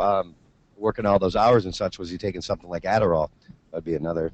No, he wasn't. His tox was completely clean. Mm-hmm. You're looking at it right there. If you go back up or wherever you were, yeah, right there. His toxicology. It is a clean tox report. So there were no drugs taken. There was nothing he was doing to try to lose weight quickly. He wasn't a drug addict. He wasn't any of those things. And again, this is why you have to look at the scene and look at what the evidence is telling you, and then back it out and say, okay, what could have led that? We know it's not drugs. We know he's not, doing just some massive training because, like Eric was saying, he would have been bulking up. So what then? You start doing process of elimination. What does that leave? You're not eating. Well, it just tells me, I'll just say it again. On the autopsy report, that's not David's body. But it is his body. It is. Yeah, I get what you're saying, but with the report they came out with, that is not David's body. That doesn't make any sense. I mean, it does make sense. It does make sense. If we all agreed that, right? This and this does not add up, and how possibly can he lose 40 pounds of weight, right? And the photo doesn't show that he's lost 40 pounds of weight, then that report that they made is not David's report. Now, you guys are sure that's his body. Tell me about that. Like, what makes you... I mean, it is possible that it wasn't his body. I mean, it is possible they could have stayed his body, right? That's what I'm getting at. We would have to look at... What they know about this. That is something, I mean, when we're getting the actual photos, I don't know if you guys have seen the medical examiner's photos of the bodies and what they'd found, like the clothes and all this. They do show off the bodies, and we're talking even tattoos with skin slippage and all this kind of stuff. So I mean, I can't say with 110% certainty, right, that it's impossible, right? But the evidence. I can say with like a 99.9% certainty that those are their bodies. Because the tattoos, those go down pretty deep. I want to add this too, because this is important. There's one photo of them, and when you look at it and you clean up the photo the best it can be cleaned up, you can still see the jawline of David. And you compare that with the photos of who he is, and it matches. That jawline looks exactly like David's jawline. So, and then you match up the tattoos as well. And yes, can those be faked and put on? Yes, you can fake a tattoo, but everything that is showing here says that these are their bodies. Sure. Well, what I'm trying to say is, compared to the photo to the autopsy, it's different. Bingo, right there. Right? If we're just focusing on the autopsy and not on the photograph that we've got, that autopsy compared to the photograph that it's not David's body on the autopsy report. Well, I don't see how you can say that, because I see it as the same. I see that it does match up. So I'll do it. Well, okay. Look at the photo. Look at the dead body photo compared to the autopsy report. You can tell. We all agree that he had not lost 40 pounds of weight. No, you can't. Right there. Right. No, hold on, Jamie. That kind of right there, he looks like he's very thin, but you have to look at this photo right here, and the body is beginning to bloat, so it's going to look bigger than what it actually is. Right. Do we have side-by-side, is there a way to share side-by-side photos of the autopsy and previous to that? This is interesting. Yeah. And more rabbit holes to go down here. Yeah, we do have all of those photos. How sloppy this case was, I mean, how sloppy they were with a lot of the things. To have that type of accuracy, Majority of the autopsy reports, it's highly doubtable that it was a different body. Yeah, I mean, we have to look at how do they identify David here, and so they go through that by dental records and by the tats, right? And then if you compare that to the photos here, you can see that those are the same tats that David had. correct. So those are like those are pretty his tats. deep. I was talking about, if did you have side-by-side photos, Jamie, that shows a difference in the autopsy versus before? Who, me? Yeah, because I don't have any of this stuff. oh, okay. I'm just saying by what's been said, like in reading on the website that it's on the grave state, we all question, like, how can this be possible? How can that be possible? I'm just playing the devil advocate, right? Anything's I'm just possible. playing, right? I'm saying it for myself. This is my opinion. I don't believe that autopsy is a legit autopsy. They may say it is. But manipulation's been in play here. That is not a legit freaking autopsy on David Crowley, in my standpoint. And listen, I mentioned in the today's show, I look at these cases here in South Australia, which I still talked about today, that happened many, many years ago, right? I know these photos about the tattoos and that's how they got that. But if you go on the autopsy report, not the photos, just what they mention, it does not look legit to what actually happened on the time they saw the body. Do we know when they say, Catherine? Do you know what date David wrote that about getting down to 168? I'm trying to remember, and I know it was either toward the middle or toward the end of his journal. William, do you remember reading that? I'm looking for it right now. Okay. Yeah, I'm not. I'd have to take the time and look it up and find it, because I think that does mean something. So I think you're onto something, Greg. Yeah, I'd like to know exactly when he was saying that. That's curious, very curious stuff there. Well, when it comes down to it, I'm going to try and run the equation tonight and get it all figured out. Is it possible that 40 pounds could have been from that portion of his head that was gone? No. Plus blood, and then a good portion of decomp fluid. It's a possibility. I would definitely say that it's. I would say it's pretty averages likely. Roughly, the whole head in itself totally averages around 8 pounds, 8 to 9 pounds.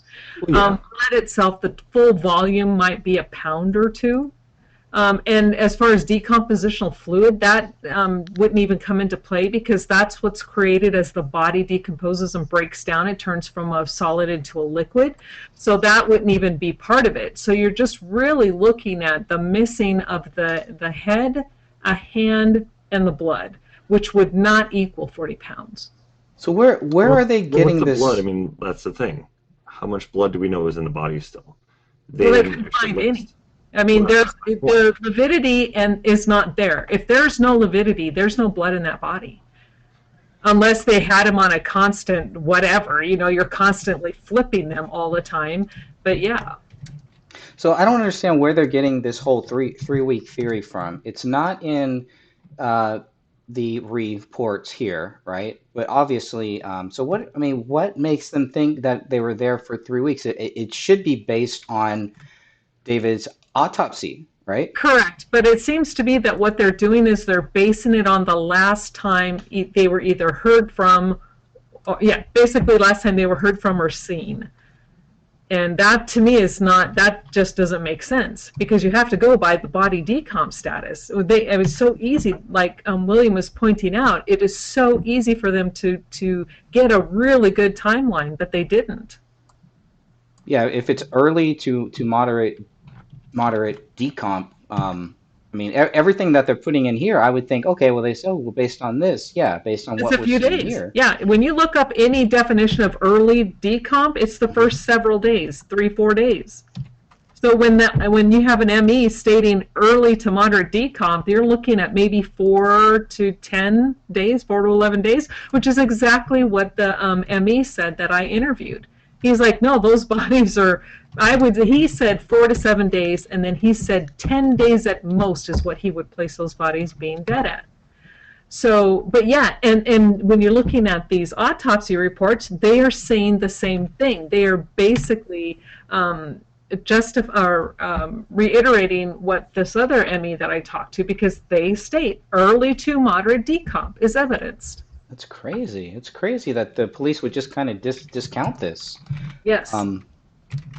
Yeah, I want to know if it was the BCA or the ABPD, but I guess, yeah, it's probably the ABPD. But like you say, it's based on, you know, his last known activity online, et cetera, et cetera. But man, I would think it should be based on the actual autopsies. Right. So it really should be. And that's why I say I wonder what happened to them prior to their deaths, because they were last seen or heard from, actually, it was weeks before their body was found. And so with his massive weight loss, he's not being heard from. We know that he was beaten about the head, so we know he's not the guilty party. So, I mean, it's brutal. It's an extremely violent scene. I mean, just alone, what I've already calculated out, just based on averages, okay? Human body, we know there's no blood, so that's a good portion of the weight. I've already got it down to 130.4896. I'm doing that live right now, and I got it down to 130.4896 for the weight. We go from 168 all the way down, and that's just based on averages, okay? I'm not even going off of his, like, the exacts yet. What are they saying the blood weighs? Blood, let me get that. You have 6 liters of blood, and that does not weigh that much. Okay, adult will approximately have, and this is according to redcrossblood.org, okay, adult will approximately have 1.2 to 1.5 gallons, or 10 units, of blood in their body. Blood is approximately 10% of the adult's weight. Okay, but that's what it's saying on the Red Cross, right? They're saying it's 10% approximately of the adult's weight. So we know that's going to be, what, 16.8. So that's a good portion of the weight right there. That's getting dropped. So I'll just go do this in real time right now. Just 1 second. 168 times 0.1. Okay. We get our percentage. This is going to be 16.8. Subtract 16.8. That drops us to 151.2. Okay, now we got the average human head we got to worry about now, because we know that's going to be losing. It's going to be, on average human is going to be 11 pounds. Okay. No. Okay, again, not. That's what it says right here. But you have to remember, his whole head was not missing. Only portions of it. They were still part of his head. I'm just going off general averages right now. I'm not even doing the exacts. That's what I'm saying. Tonight I'll do the exacts. But right now I can get it down to 130 something right now. So if I can get it down to that, plus there was other things that could have been included, I'd say it's fair. Yeah, that's his body right there. That's all I'm trying to say here. We can get the weight down just based on averages, not even on the exact. We're not even getting the exact amount. Because we can go and calculate percentage of his head that was taken.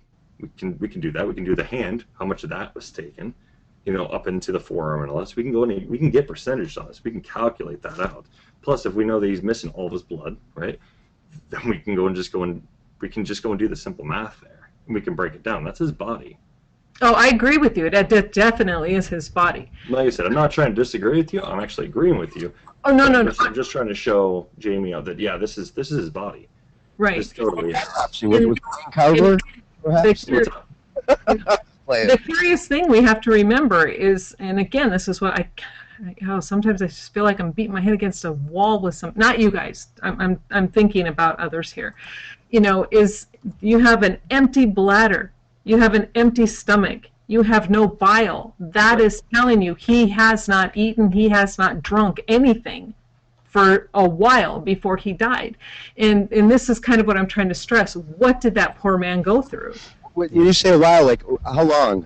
A day? 2 days? Exactly. That's going to be the part that's going to be hard to determine. Yeah, Because exactly what Will said. It would be hard to say, but it would be it would be at least 12, maybe 12 to 24 hours, 24 to 48 hours. Technically, digestion can go right through the stomach in 40 minutes all the way up to 120 plus minutes, based on what I had found. And I'm just doing quick Google searches on this. I'm not even going into the texts or anything of this kind of stuff. I'm just going on this. What is the average time? Okay, if you eat something, it takes roughly 40 minutes to an hour to go from the stomach down to the duodenum into the small intestine, and then from there are a few hours to go from the small intestine to the large intestine, and then out the anals. I mean, yes, within probably 5 to 8 hours, but that's not what you're missing my point. There's no urine. Well, no, that I agree, but that means he hasn't necessarily drank anything in a bit. He didn't drink anything and he didn't eat anything because and that's another thing too, which like I want to bring up a point that Jamie says in the fault of these autopsy reports, because with most autopsy reports they will state if there is some type of food or feces, I should say, within the large intestine or the small intestine. And they don't even mention that because, again, that too would let them know roughly how long it had been, from the time he ate until the time of death. There are so many indicators that they could have used to get a time of death for this family, and they didn't use any of them. That's so weird. That's so wrong. The other thing is also this exact report on this, the whole... how this is all designed. I actually got a copy of it. They literally use a template to go through these things. That's why I'm curious about the guy who did Kamel's, because he did his own basically. Was this Wayne Carver by chance? Hopefully not. No. I totally missed it. I think. Go ahead. That's all good. Yeah, no, I actually got I ended up finding their exact template that was used. It's still being used. Are you kidding me? No. Hang on 1 second. I'll bring it up. Let me see, where did I put it? Medical examiner photos. Here it is. You can bring it up in here. Well, I will tell you, with all, I've read a lot of autopsy reports. Well over 100 I've read. Real autopsy reports from and this one, these autopsy reports are by far the worst I've ever read. Yeah, that's what I'm saying, Catherine. I'm just basing my opinion on the autopsy report. That what they did not look like that is David Crowley's body. You know what I mean? But from the pictures, it looks like him. Hang on, I'm just saving it. I'm not saying that it's not David. I got it as a Word document, so and literally did not make it. Pulled it directly from their site. Wayne's gone, by the way, folks. Is he? Is he really? Interesting. Yeah. What happened? Yeah, if people don't know Wayne Carver, look up coroner Wayne Carver. You see what Eric's talking about. Oh. In code. Oh. So I don't get banned. 7% of body weight. What's that? Oh, the blood of a human body. 7%. Yeah. Hang on 1 sec, I'll get this pulled up. It's literally, this is titled, and this is from their website. It would say a conference that Lewinsky's. I was looking her up earlier. What is she, like, basically, is she still doing this type of thing? Oh, certainly seems to be. But she's definitely moved up in the world as she's now doing conferences and stuff like this. So I went and I found the website that this conference she was at. And all the information they were handing out and all this at their little conference, their little speaking event, and I was able to get this pulled. So it's 5 pages long, and I just got to make sure I've got it saved in the right area. There it is. Perfect. Okay. All right, pulling it up right now. I'll send it over to Greg as well, so that way if he wants to go and pull it real quick. Wanted to get on one of these for so long, I listened. Glad to be on here. Notes. Yeah, Will, you're really, really good, and I'm sorry I'm going to blow smoke up your butt here for a second, but you're super good at these like these spreadsheets and everything. So if you really do get it worked out on a thing where, taking out the volumes and everything, could you please send that to me so I can get a better understanding of what you're saying? Sure. I was planning on just putting together. I was most likely going to be doing it live tonight, so. But yeah, I can. I'll send it to you. Yeah, because I'm doing this at the 7% because it was saying 7%, and then I'm averaging what his head probably was, and I'm now like at 148 pounds. But my math is not good, and I will tell you that. My math is really not that good, so I'm going to trust your math over my math any day. Okay. I mean, I still tell people, do your own research on it. So no matter what I say, I'm like, yeah, just to some degree, take it with a grain of salt. Do the research on it. So, but yeah, I get what you're saying, but that's fine. One sec. Reports. Here we go. And this is it coming at you right now, Greg. And you're sending that to where? Like any second now. To my Gmail? Yeah, the gray stage one. Okay, cool. Let me open that up. There you go. And I did send an email to Dr. Lelinski, and she never wrote me back. Oh, I would expect that from her.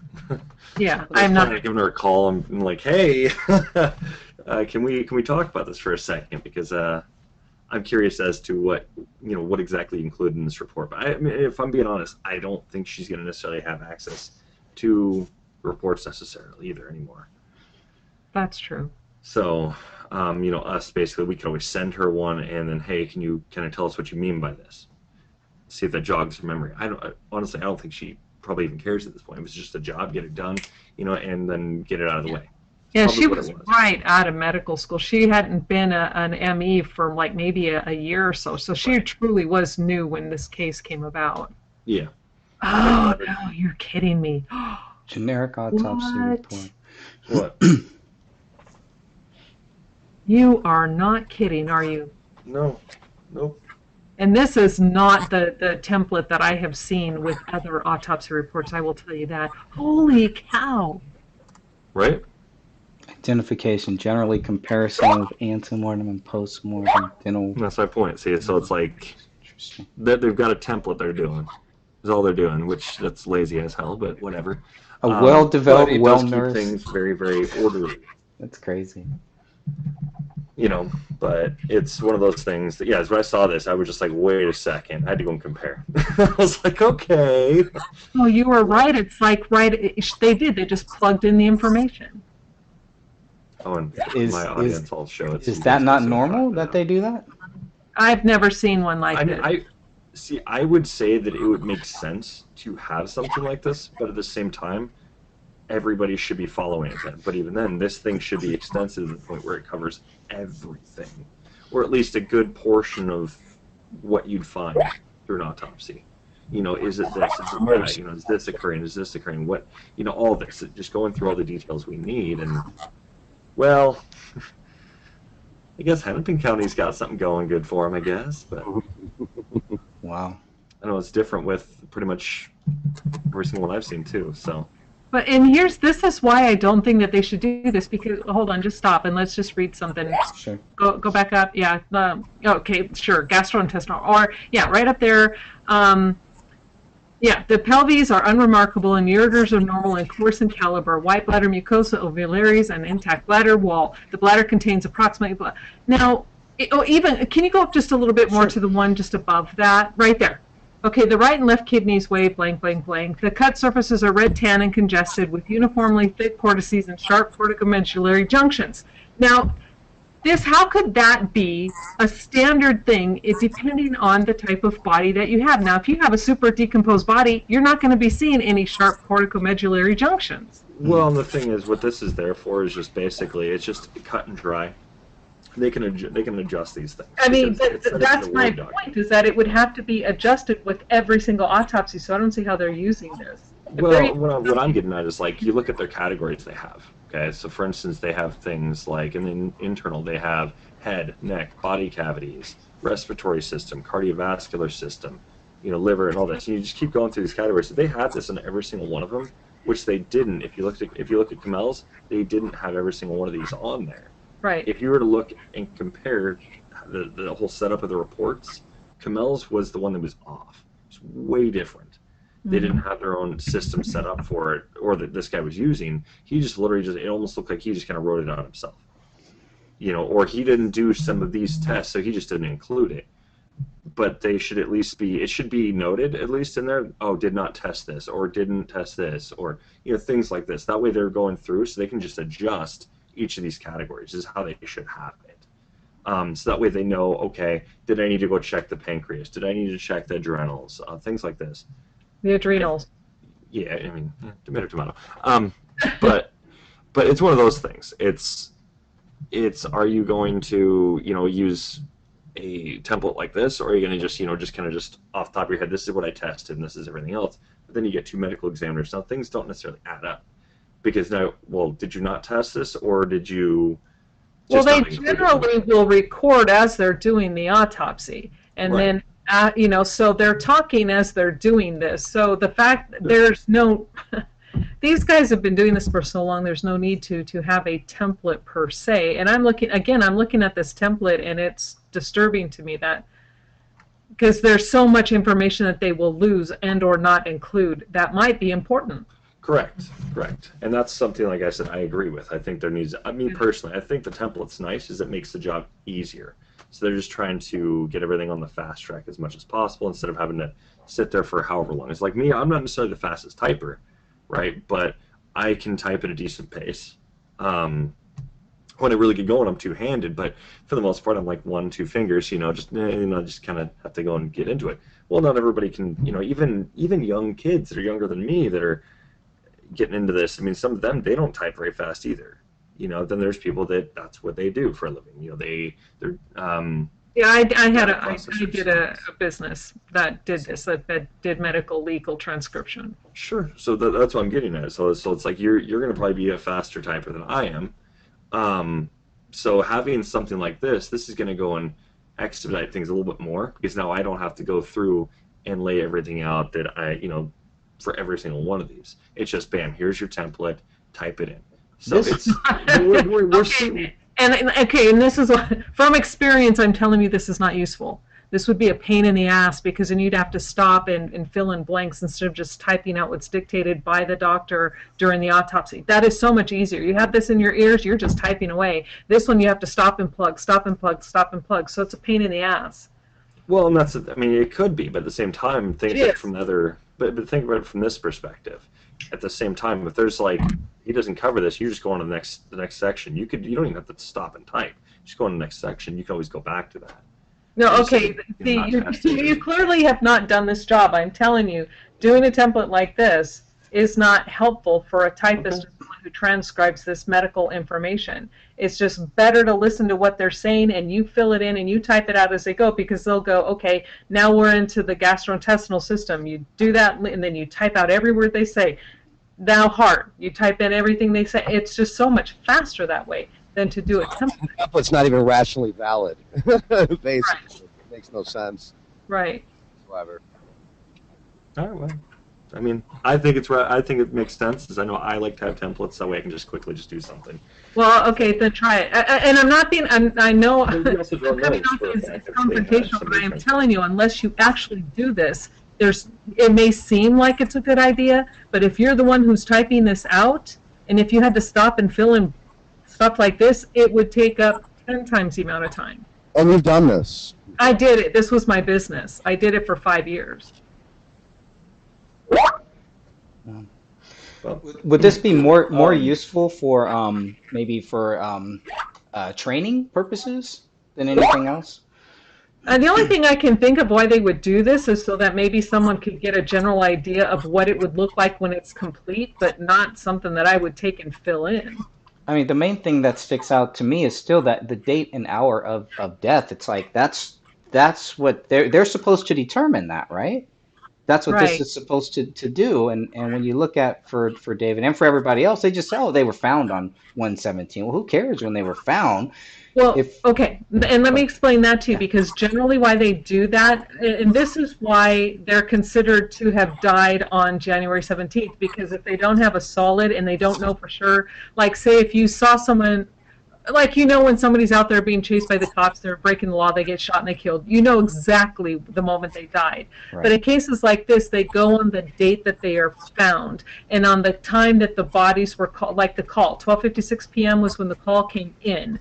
So that is why it's the date and the hour of death. Not that that's when they died, but that's when they were found and when they were notified. Right, but this is just bad because because of the way that they say when you know when we're being told that the bodies have been there for 3 weeks, there's nothing here that like you're saying, there's nothing here that shows that they were there for 3 weeks. Correct. I mean, they never say based on these reports the bodies were there for 3 weeks. They never say that the medical examiner reports show that maybe they weren't there for 3 weeks either. They're just very tricky with some of that stuff. Obviously, this is not the only thing that they've been kind of tricky with, but this is a pretty big deal. I mean, this is another smoking gun, definitely here. And maybe I'm not explaining it. This is I'm trying to explain how, and this is done across the board on just about every, I would imagine in every medical examiner's office across the United States. If they do not know for sure the time of date, even though they can say early to moderate, they're not going to, by law, they have to list the time and date of death as to when they were found. Got it. And then from that, then they add, okay, was it early to moderate? Was it advanced? What state of decomp were they? But still, the date of death is going to be the date they were found. And that's just the legalities of it. Okay. That makes sense. Okay. You're also saying that it makes absolutely no sense. This is way more work to do it this way. It would take way too much time. There's absolutely no reason why they would do it this way. As far as the template, as far as what they put out there. Oh, the template back here? Yeah. Yeah, I mean, it takes so much more time to fill in a template than just to type it out. I am telling you. Sense. It's odd. It's really odd. I mean, they just need to say we don't know that. I understand for the legal reason they have to put when it was found, but maybe, I mean, I don't know. It just well, seems because weird. it's understood in that field of work. You know, when you're in that medical field and you're working for when they write that, it is understood by everybody that that's what that means. To the general layperson outside, yeah, we'll go, well, wait, you know, if they were found on the 17th, but we know they died sooner, why did they? We don't understand it. Yeah, but yeah.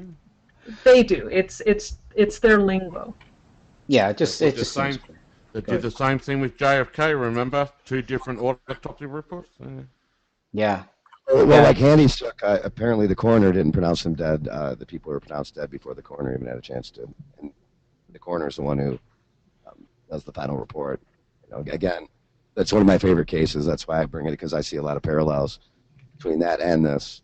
And the former, the Handy Sook, that was, in my opinion, one of the greatest false flags ever been committed on American soil. All goes along with some of the things that David Crowley was trying to show us. And that's something that we're not allowed to talk about. We actually have to use fake words and change the letters up to even have a discussion about that. But again, Greg, you know my passion about Andy and what it did. And to have this type of panel on, doing this type of deep autopsy reports, such, yeah, I'd love it. You know, and the thing too is that, you know, Eric, there was a spreadsheet that Will just completed, and he sent it to me not too long ago, and it was amazing, and it was covering these autopsy reports. I am telling you, this guy, I just looked at that, and it was exactly how my brain thinks. When I'm looking at the spreadsheet, he listed every single aspect, but in a concise manner that if you want to know, okay, what was this? You look at that page, and boom, it's right there. It was amazing. Oh, thank you. Thank you.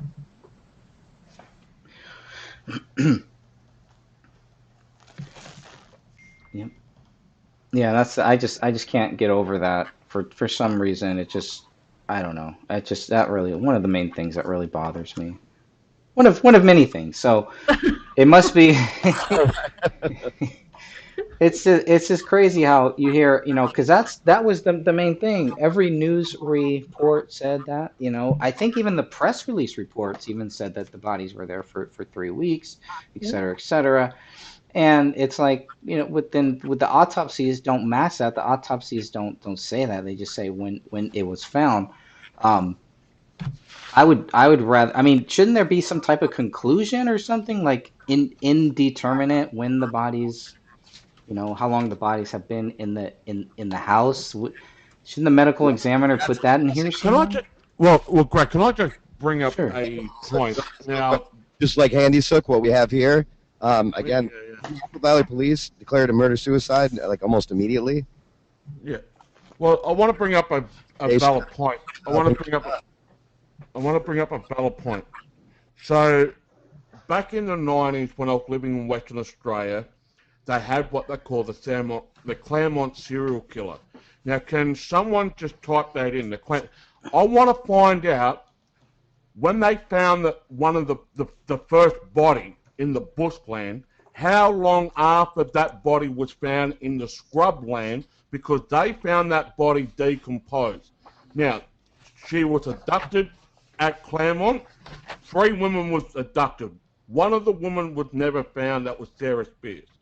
I want to compare that when they found that body, because I believe that body was found in a short space of time after they were abducted and murdered, to the Crowley case.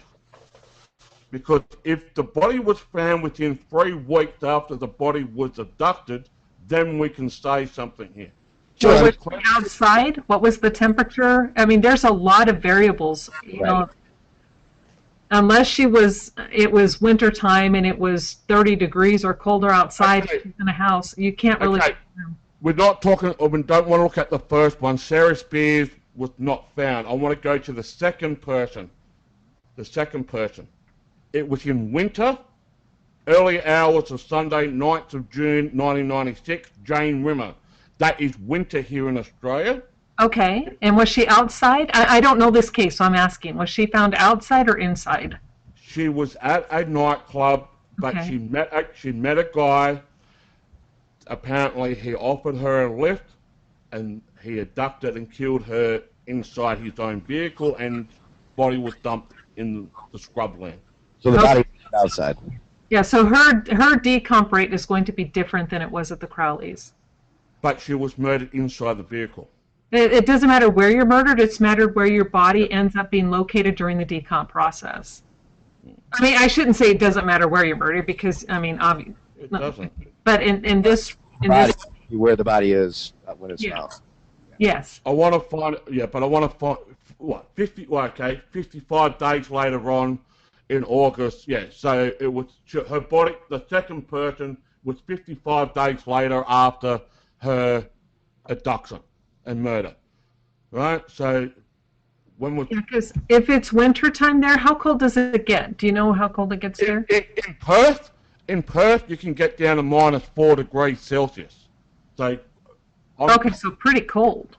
It is cold. It is cold. And she was abducted in like 1, 2 o'clock in the morning.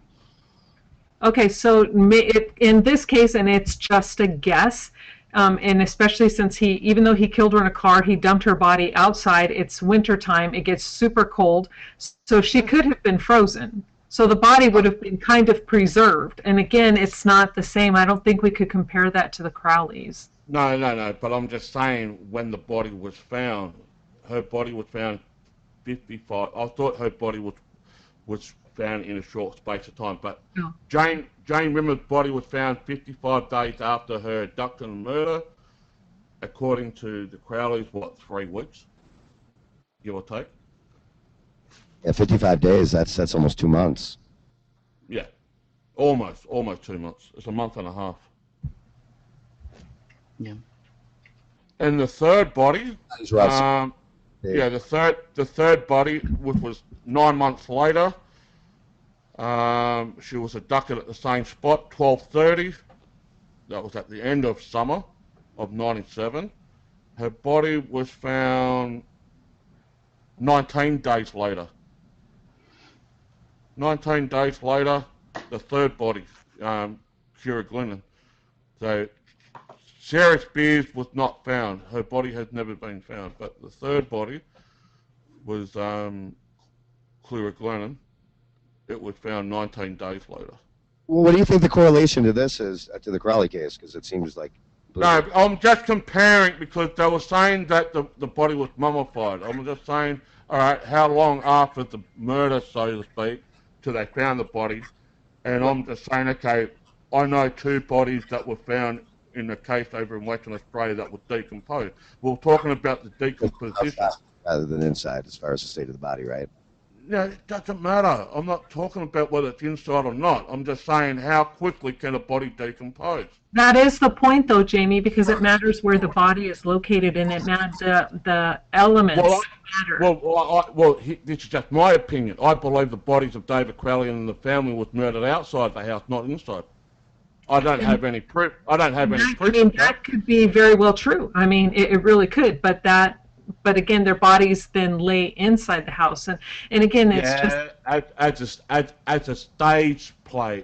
Like, people got to understand that trick photography can be in play here by the police department. It's possible they were murdered, dead for a very long time before their bodies were placed there and discovered. Exactly. Is that what you're getting at? I mean, that's possible. I mean, trick photography has been running rampant for so many decades. It would not surprise me that the police enforcement used trick photography on where they... It would just seem like that would take so much work. I mean, you're talking about clowns that use the same crisis actors for multiple events within the same year. You know, I mean, it's just that's so much extra work.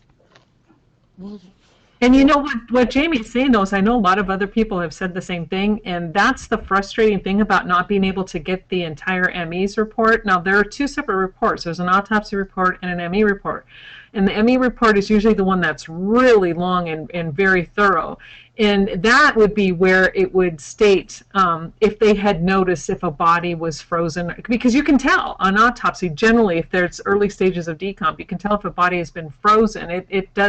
Things look different under a microscope. But because no matter what, we cannot ever get access to that because we're the public, we won't know. So were they frozen and placed? We don't know. What type of things would we want to look for to see if the bodies were frozen? We can't see it on this report. Even if you're looking at it, it's not going to list it. No, I know, but just in general. Even with FOIA requests? Things like different, how the skin is affected. Were there any crystals, crystallizations, anything within the skin layers? You know, generally stuff you would find under a microscope. But yeah, in a regular autopsy, unless they decide they want to write that, and they just don't for the most part, we'll never know. Would someone be able to FOIA that? No, because the ME's reports are generally never released to the public for any reason. Interesting. Maybe in a court case, but I mean, really, not even. Good luck. Yeah, wow. It would take a serious attempt in a courtroom to get it released, and that's just across the board for anybody. Wow. That's sad. Yeah. I'm just saying. The way the body was laid out in the lounge room and that, it was. I'm just saying, all right. I hate being this type of person, but I'm just saying it for what I see it. Sure. I reckon they were placed there to make a scene. The police came in, they did a video footage, they did some photos. Boom, there's your case. Done. You know, that's what they did. Oh, their bodies definitely look staged. I think we all agree with that. Yeah. Right? Yeah. So, looking on the outside, looking in, I reckon they were murdered at a different location. Someone transported the bodies there, left it there, opened the back door, just a light, the kitchen door, whatever it is, just a slight ajar, right? And yeah. David is laying in a crucifix. Basically, his arms are completely spread out. I mean, that is pretty odd for what they're saying he did to shoot himself with his right hand that is missing, where the gun ends up on the other side of him next to his left hand, and his hands are both completely sprawled out. Anybody that walks into that crime scene, you're not going to forget that. That's going to be that's going to stick Here's to another you. thing too about the crime scene of the house. There was no commotion or there was no type of struggle with the offender, with the person that's carrying out the act, and the defenders, like the Crowley family. It doesn't take long to. It's either one or two. It's only one or two scenarios here. One, that the Crowleys knew the perpetrator that did the shooting, or two, that they were murdered somewhere else and placed back at the crime scene of the house. It's only two things. No, I think you're right about the first part of it. I think that's more than likely what it is. I think they had to have known the person. As for struggle, I know most of us are probably going to go and have different scenarios in our heads, and we're going to probably think different things in this. But my belief is I do think there was a slight struggle. I don't think there was much room to struggle, really, at that point. I think it was very quick, just done. I think David probably tried to defend against whoever killed Brinia, and then ended up getting killed himself, and Kamel didn't have much of a chance to go and get out of the way, and she was killed. But we know it had to have been somebody that they knew, because they were in a comfortable setting. There was no direct sign of struggle. There was no broken door in, like the door wasn't kicked in, anything like this. Right. Everything else, for the most part, looked relatively normal. Plus, on top of that, we have the hair dye kit that was right there in the, I believe it was in the garbage, if I'm not mistaken. And then you've also got, Kamel's hair kind of looked like it was probably previously dyed, or like just had been dyed. I mean, women dye their hair all the time, so it could have been. Well, exactly. But then you've also got the whole kitchen, where how that whole setup is. Obviously, they hadn't gone to bed. I would assume when they go to bed, they'd probably go and flip their dishwasher so it's closed, I would assume, because, well, we didn't see a whole lot of, like, dog hair, for instance, inside of the dishwasher. So therefore, it probably wasn't down very long, I would argue. Probably down for a little bit. It looks like they just finished dinner, or some kind of a meal. So I think they were in a comfortable setup there. Basically, it was probably somebody came over or people came over, and they got to that point, and then just bam, they just off the family. And when you have that many shots, right? You have seven shots. I believe 7 shots fired. Nobody is reporting between December 24th, December 25th, right? December 26th. Nobody's reporting hearing more than one neighbor lived next to them. Not Colin Prochnow. The other neighbor heard maybe 2 shots sometime, and he didn't know when. He didn't know if it was sometime between Christmas Eve or possibly New Year's, but definitely not 7 shots. Nobody's reporting that. And so I think that's, the whole theory that the bodies were, that they weren't killed there, makes sense. I think that's why a lot of people take it seriously. I'm still open to it. It's a big risk to try to move 3 bodies into that house. They would have to know. Right. Points have a lot of validity, though. Yeah. Oh, yeah. The food contents is what's got me. I think they were killed there. That's the part that's got me held in. They were killed there, but there was a lot of cleaning done. You would go into where the gun trace was, where the traces of gunpowder, where there would be There's none of that. That type of stuff. Go into that, and that's kind of why I kind of support they were probably murdered there, because just like a lot of Where work. the pillows. Well, and there was also void patterns. So was something laid down? Is that why most of the blood is not there? It's a possibility, we don't know, but there are void patterns within the blood spatter. I guess Jamie with the Look at the wall too. still there is It looks that like it was cleaned. would have to actually pull up and put those bodies back in a neighborhood, in a residential neighborhood. It'd make more sense just to go into the house and do it, especially somebody they knew. Right, and especially because you've got some people, not going to mention names, but some people that had mentioned, Why not? close to David, about the whole, the sound quality of the home, and where it could, basically where the least amount of sound would be coming from. There's things like that, but why mention sound, right? Well, we know that there was one neighbor who heard. My guess is it was probably done late at night or early in the morning before people were really up. in that area. This guy must have just been out there, like over in his like living room or something, watching TV, and heard something. That's my guess. He was probably one of the only people up over near that house, and they heard it because their volume or whatever, they were able to go and get a couple from there. But the thing is, we're not seeing any stifling. We're not seeing anything like this. We're not seeing residue from the gun itself on the heads or anywhere else in the body. So why is that? You know, that's also a big part. Right. Well, funny you mentioned that, because I know I keep bringing up my surroundings, Australia. If something like this happened in my area, the neighbours will be coming out of the woodwork trying to check on what actually occurred. If they heard some type of commotion or gunshots or anything, this is what the So my question is, why didn't any of the neighbourhood do the same thing in response to this?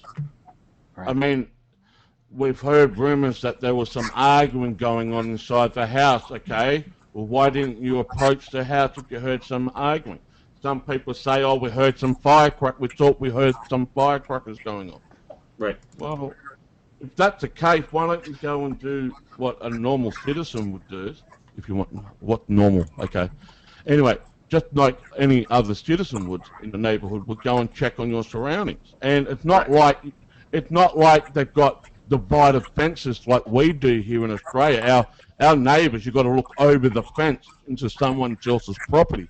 In this scenario, the property was open. You can walk onto the property at any given time. Right. It's true. So why didn't the neighbours do some type of justice for people? You know, I mean. Then you got to go and you got to remember about how people are. Look at the case of Kitty Genovese. Well, that's the way society is at the moment. They don't give a damn care about anybody, unless Exactly. they don't really care about themselves. I mean, I'm only speaking for myself. If I was there, I would have Right. checked on. I would have checked on the too. property. You know. Well, ask yourself this too. This is the other thing that's been bothering me too. Where are all the pillows, and why are the pillows that are on the couch? Why are they mismatched? Well, what about the house directly behind the house? Well, hang on a second, Steve. This is what I want to get at here, because we're looking at. Well, we looked at the gunshots, right? We know that one person had possibly heard something, right? Well, then we got Mason Hendricks. Well, okay, I guess I mentioned him now. Whoops. Who had mentioned sound quality in the home.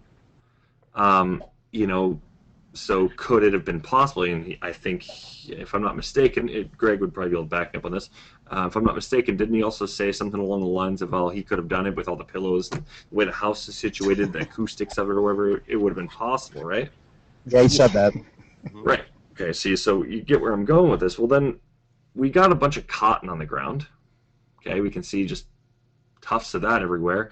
But then we're seeing some pillows that are fine, but they're mismatched. They don't look like they went with this couch. I'm actually, this is gonna be something I gotta look at here. So I want to go and see if these are the pillows that came with the couch. I don't think they are. I think these were just pillows that had a similar color, but they had different backs on them. But I don't think these pillows they've got on there, I don't think they came with it. And then with also the garbage and all this being gone, and we know that happened, I believe it was every Tuesday, if I'm not mistaken. Let me go and double check that, but I believe it's every Tuesday the garbage would come by.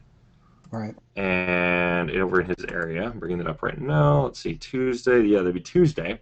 So then you got to look at their calendar for when they would come. Somebody had to have taken that out. And if pillows were used to muffle the noise, which it could, you know, maybe I would say probably a couple pillows would make sense. But if he's, once again, we don't know how many shots this guy actually heard. If he only heard like one or two, well, then how many pillows were used? Did they use the same pillow and just kind of just move it over so that we can get some more muffling? I don't know, but It was interesting to me too, because I mean, we're assuming this is probably a professional hit, then they would certainly have used silencers, was not to alert the neighbors. I mean, that's gangster 101.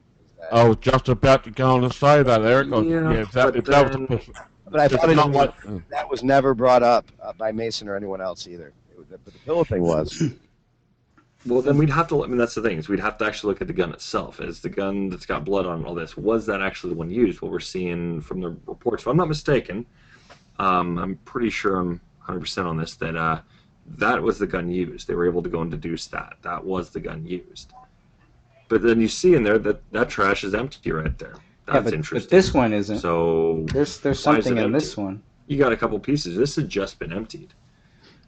Yeah, but somebody put something in here, right? Or do you think when it was dumped, this like stuck to the bottom of it or something? I think that just kind of just happened to be just left in there on accident. What are we looking at here? What is this? So this is a photo of David's garbage can. Yeah, one of his trash cans. So this is one of them where there's still a couple pieces here. Something is ripped up. And then the other one. So one is the recycling. This is probably the trash. And then this is probably the recycling. But it was always weird that there was like these two little pieces of paper here, maybe three. And I just always thought that was kind of odd too. That like weird. Yeah. I mean, it would make sense if they were stuck. If these are stuck to the bottom, and that's why they didn't come out or something. But aside from that, I don't know. Okay, so these two pieces of paper were found in the recycling bin, and obviously you can see the snow here and such. Yeah. This is an actual picture. Was the recycling bin open at the time, or did they open it up? They opened it up. Okay. Yeah. I mean, even if they did, no, forget that. Thanks for answering the question. Yeah, and there's a few little droplets that I always thought maybe were blood or something. But, packages on the porch that were neatly stacked and for weeks, but somehow they were not touched by the weather whatsoever. Yeah. Can you zoom in on that by chance? Say what? Yeah. Oh, those are interesting. Yeah, I'll be honest, I didn't ever notice those. Yeah, I don't know what they are, but yeah, that blood. It was interesting that they were never really talked about or mentioned or anything like that. Well, it's I don't. outside, so things like this, that's weathering and all this. They're perfect circles, though. I mean, I don't know if they're blood because would blood be that perfect? You know what I mean? I don't know. I don't know what it could be, but someone had a nosebleed. That's a big nose. It's a damn big nose. Was there any way to zoom in on the note? Have you ever tried to even look what it was? Yeah. It looks like almost like sometimes we get those bank statement things because if you look at this side, this is like the back end of something here that we used to get, but it could be just spam too. It could be snail mail, somebody sending spam. That looks like one of those old pay slips that you get here in Australia that you put your freaking cash in. Who just drops one piece of paper into the recycling bin randomly? I mean, this is interesting. It's kind of weird. Yeah, it's kind of weird. It looks like a pay slip. Yeah. And it's just there. So I mean, there's not that many people that are going to dump that in their garbage by itself, I would think. Right. But it's in the middle of winter too, it's a little more work. I mean, okay, we could say they pulled up with their vehicle and decided that they just had to dump this letter in there, but that makes no sense. More pictures. And I've already had thousands here, 1,001. Here's another question: why didn't they fingerprint the paperwork?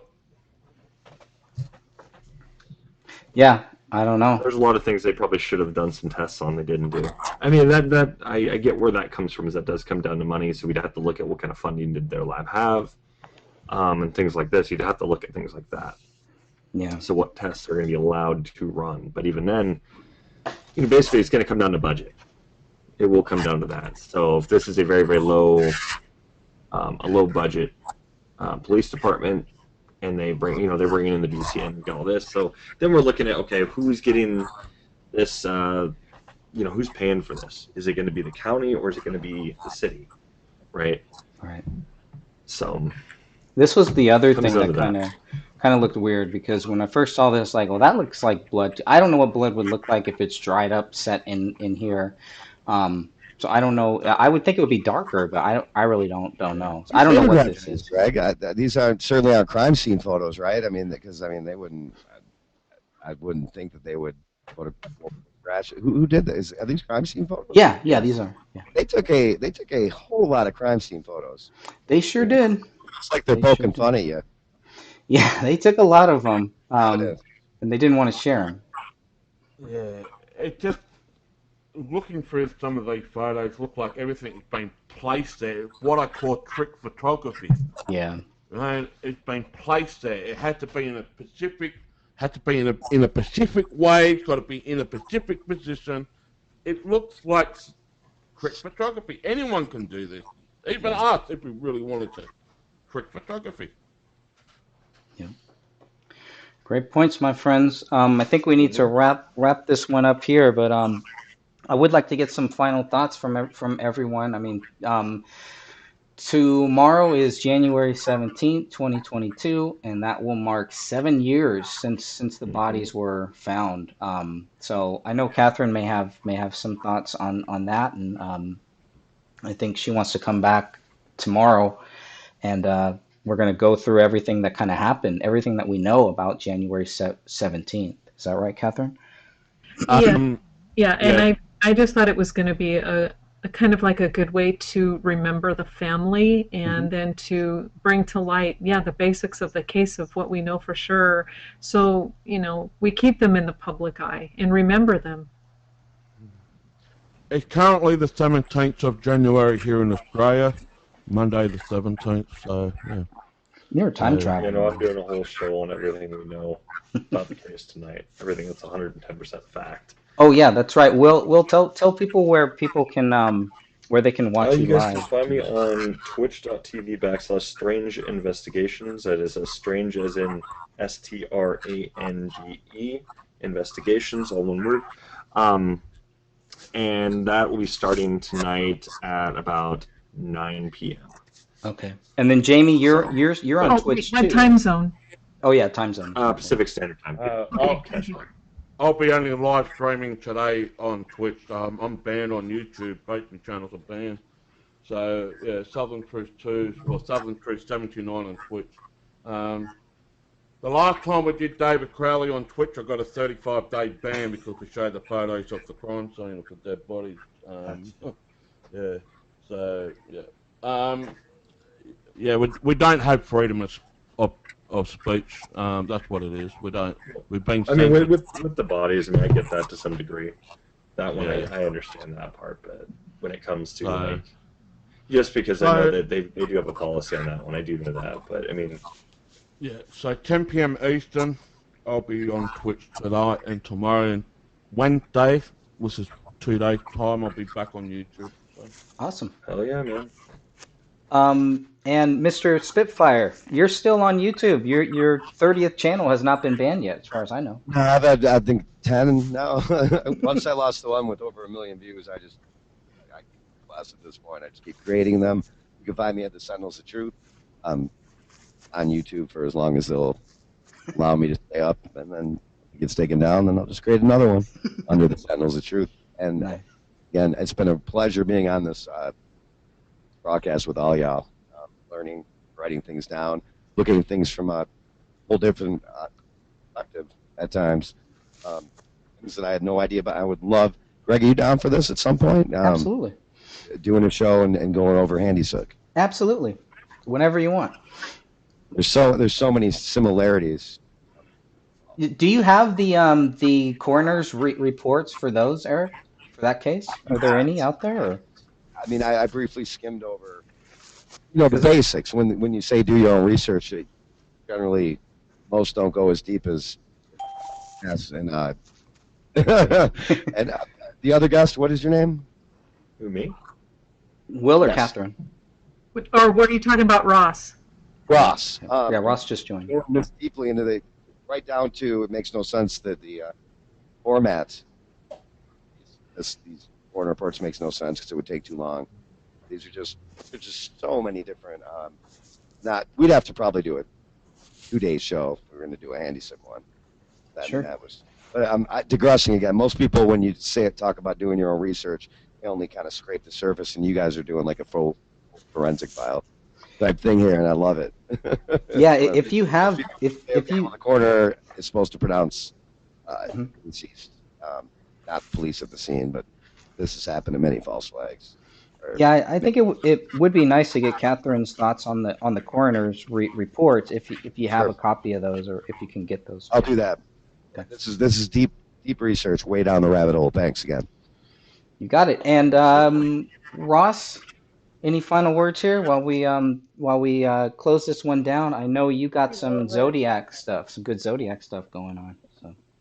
Oh yeah, for sure. Yeah. So sorry guys, I dipped out to do some ghost hunting after I fell off. I have Zodiac Files Episode 3, the Sherry Joe Bates mystery. That is 1966 Riverside City College.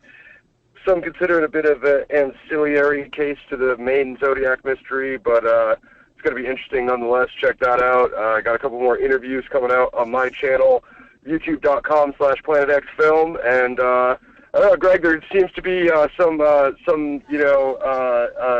disagreement that I'm an associate producer on Gray State, so do I need to screenshot that and send it to you? I mean, I really hate to waste my time doing such a thing, but you know how the internet is nowadays. I would not waste your time, brother. Just keep on going, stay focused with it, and people who want to find that out, they definitely can. We've done multiple shows on it, and we'll continue to do. I will. Zodiac, Planet X, huh? Yeah. Yep. Love it. Great stuff. Yeah, if you go to Planet X Filmworks, he's got a whole playlist on like Zodiac stuff. It's really cool, really good stuff. Cool, pleasure. Greg, can I add something in here real quick? Please, go for it. I want to take this moment again to give a shout out to William. The stuff that he brought up about the mold, I had never even paid attention to. I just took it as, well, whatever, it's just part of decomp. But he brought up some really good, valuable points, valid points, and thank you. Thank you, Will, for your work. Oh, thank you. Yeah, definitely appreciate that. Yeah, I agree. That was interesting.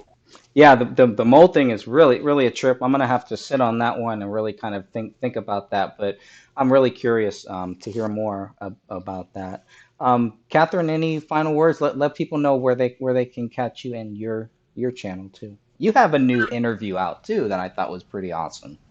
Yes, I just recently did an interview with Crypt Rick, and he had actually spoken with a veterinarian who had 60-plus years of work in the field and gave a lot of really good information about animal predation, what they will or will not do. And you can find that on my YouTube channel. I just find me under my name, Catherine Michele. But yeah, it was pretty interesting, and I learned some things that I did not know about dogs and what they would do. So, yeah. Excellent. All right, everyone. Well, I want to thank you all for joining us here for this special round table, and we had a lot of people on, and thank you everybody in our chat room who was checking that out, and everyone who will watch this in the future. God bless you all, and we'll definitely do another one of these shows soon. Thank you. Thanks for having me. Thanks, Greg. For sure. Real quick, Greg, Yeah, I got an go for interview it. coming up on Crypt Rick, too, a deep dive on my Zodiac project. So look out for that. Shout out to him and Greg for hooking that up. Thanks, guys. Nice. Looking forward to that one. Yeah, the Zodiac one is a fascinating. Welcome to the Resistance. Peace. Peace.